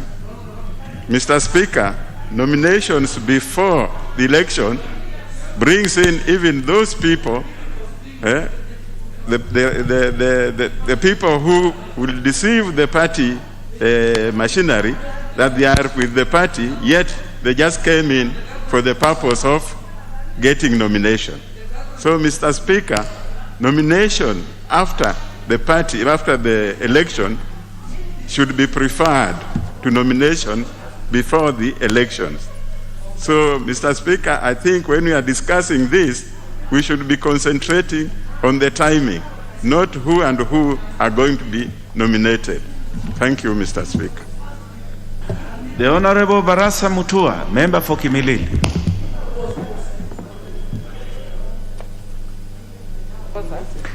Thank you, Honorable Speaker, for giving me this opportunity also to contribute to this amendment. I have listened to very many members who are supporting these amendments, but Honorable Speaker, I am not persuaded that these amendments will provide any value that is of public interest, because those who are saying that people will participate in elections and lose, and that their way must be found so that they can be able to come into this house. Honorable Speaker, I want to remind them that the list of potential nominees is forwarded to IEBC by political parties. And those political parties have an opportunity to do so after their party primaries. They can decide to forward the names of those people who will be number 2 in their party primaries for considerations for nomination, Honorable Speaker. And the IEBC has given political parties a leeway to nominate maximum number of people, of course in a particular order of priority, so that depending on how they will perform in the general elections, they will not be short of the people to nominate. So that was already cured in our existing laws, Honorable Speaker.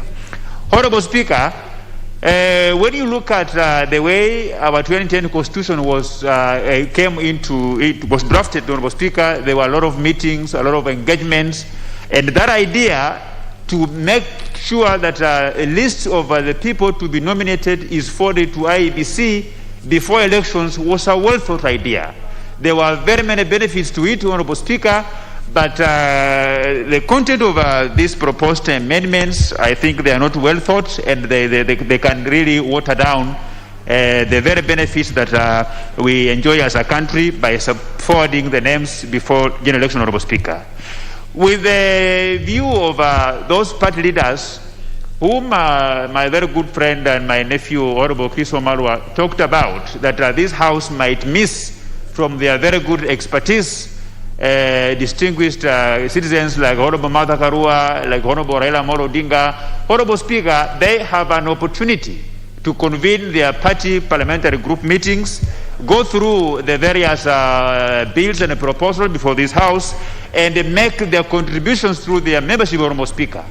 This House has an opportunity to tap into the intelligence of any Kenyan when it comes to public participation, Honorable Speaker, and even any Kenyan can petition this House to pronounce itself on a matter, to amend a particular law, so there is nobody who will be fined out, Honorable Speaker. Honorable Speaker, Kenya as a country, you cannot tell me that it can be short of people who are intelligent enough, people who will make good contributions at the point of, before general election, that can only be made possible after general election, Honorable Speaker. We live in a country where for you to come into this house, Kenyans must bring you here. This is a house of representatives. We represent Kenyans, we represent people. Even those who are nominated, Honorable Speaker, they represent special interest groups. So if the people of Kimilili constituency will decide that I am not a good representative and they replace me with somebody else, Honorable Speaker, there is no problem. If I am still resourceful, the government can accommodate me elsewhere, either minister, either CAS, either principal secretary, if I qualify, Honorable Speaker. So I am opposing these amendments. This amendment is not drafted in the general interest of the general public. It seems that is going to provide a landing for certain individuals in the name of party leaders. And the reason as to why the drafters of the Constitution said that the list should be forwarded to IEBC before general election is to stamp out jokers. If you know you cannot win an election as a president, then don't try. And they find out, you find another route to come to this house, so that we leave the positions of running for presidency to serious people. If you are not serious, a serious presidential candidate, you can run for MCA, you can run for member of parliament, you can run for a senator, but your heart cannot be to occupy the state house, and then you are also coveting that you can come back to this house through a nomination, Honorable Speaker. Honorable Speaker, the law the way it is now, it makes the process of coming up with a list to be forwarded to IEBC a bit competitive in a good way, in a manner that will add value. You know, competition breeds value, Honorable Speaker, because you will have time to sit down and analyze the potential people that you will put in the party list, Honorable Speaker. But after the general election, the competition will not be healthy. It will be for those people of the ruling class within a particular party, because we will have a number of members of parliament who will have lost.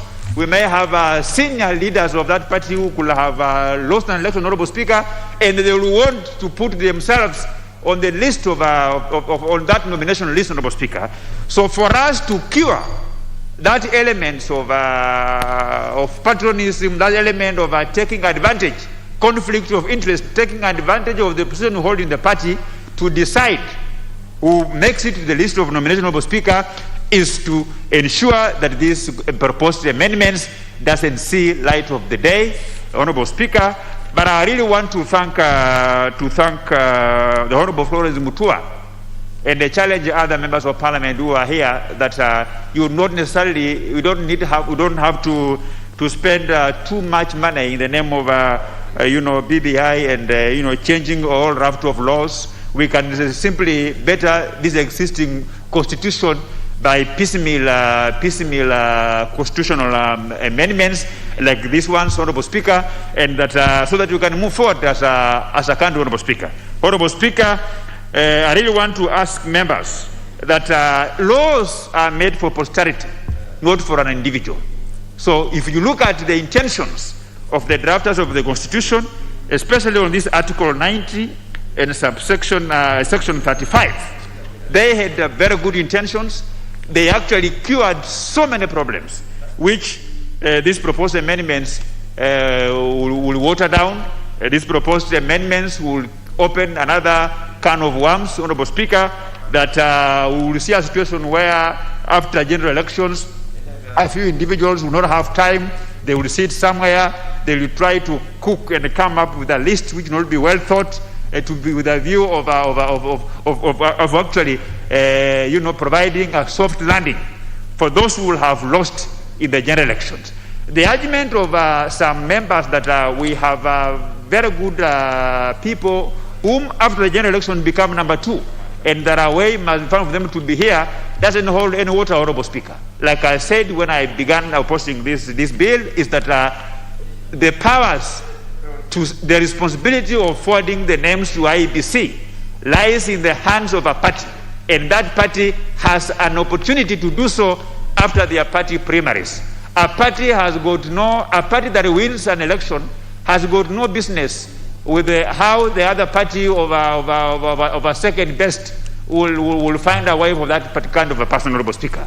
So we should maintain the law the way it is now, and we should also come out in large numbers during voting to shoot down this bill, if not absconding, Honorable Speaker, to deny them quorum, and we will do so because this constitutional amendment is not guided by the common good of the whole country, but maybe it's guided by certain parties who feel that their party leaders are out of this house and that a way must be found for them to come here, but because of their own poor internal party organs, party systems, they cannot hold parliamentary group meetings to be able to discuss any matter that is before to this house, and that they cannot be able to sneak their interest into this house through their membership of their party, Honorable Speaker.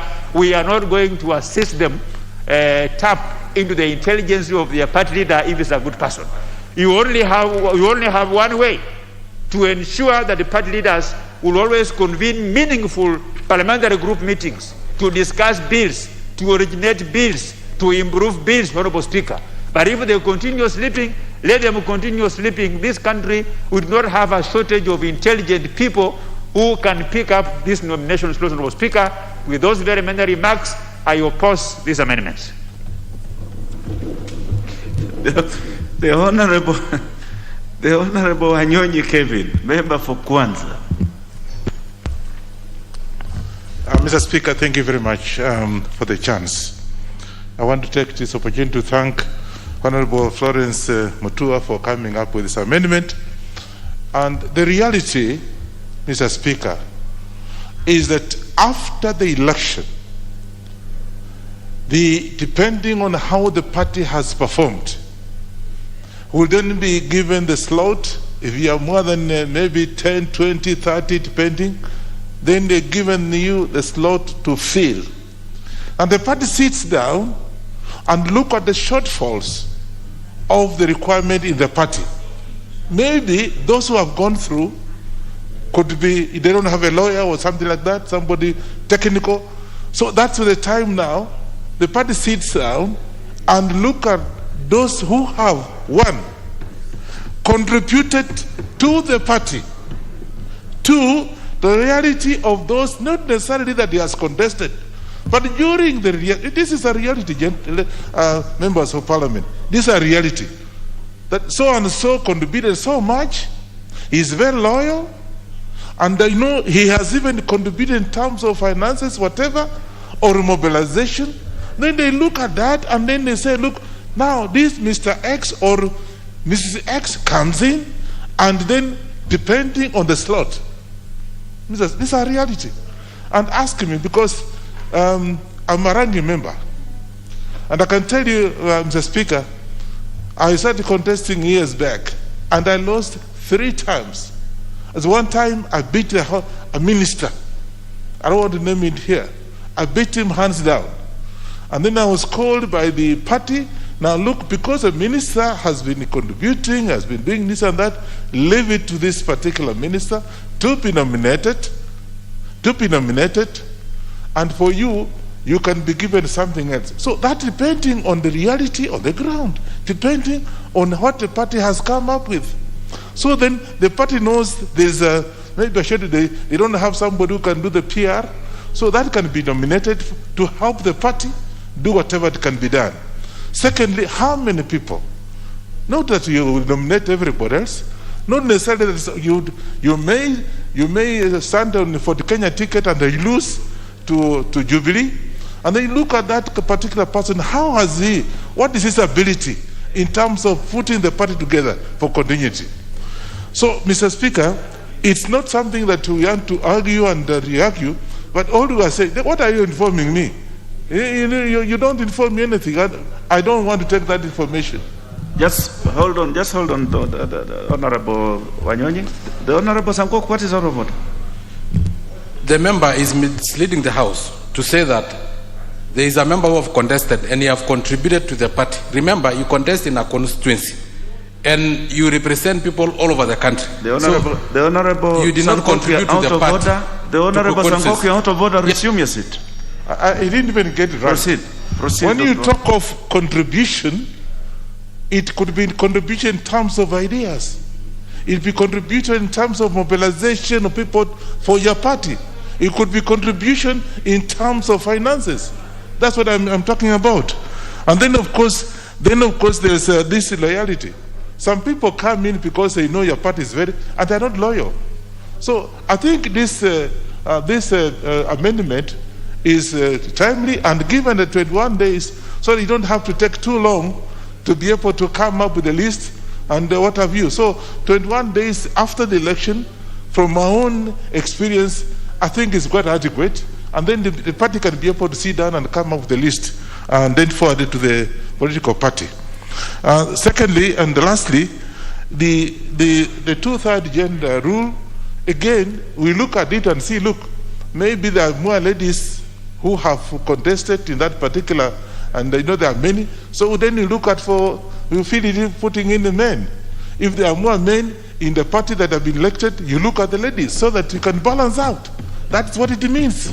So I don't understand why we should do this. Actually, amendment should be passed yesterday so that you can be able to move forward. And this is actually an eye-opener to the parties. Because I've had cases where, for example, and I quite agree, in my own party.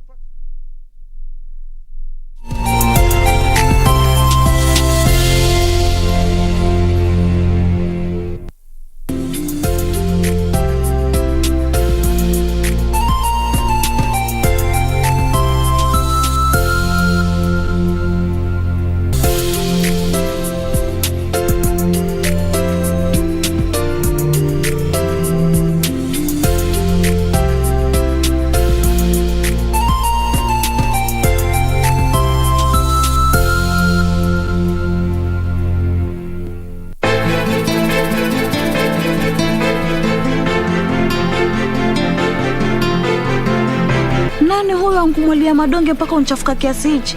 Si ni wewe maana mpenzi wake huko. Hapa bwana, jisikie huko nyumbani, unakaribishwa Zari anytime. Asante. Karibu sana. Kwa hivyo kila siku mimi na wakili tutakuwa tuonana Come on kids. Hilo si lilikuwa ni swali, sasa mjadala ni wa nini? It's either about me or nobody at all. I'm sorry. I'm not following this. Where did you last have it, Maswala yako peleka polisi huko. Sawa, ninachotaka hapa mimi ni mkufu wangu, period.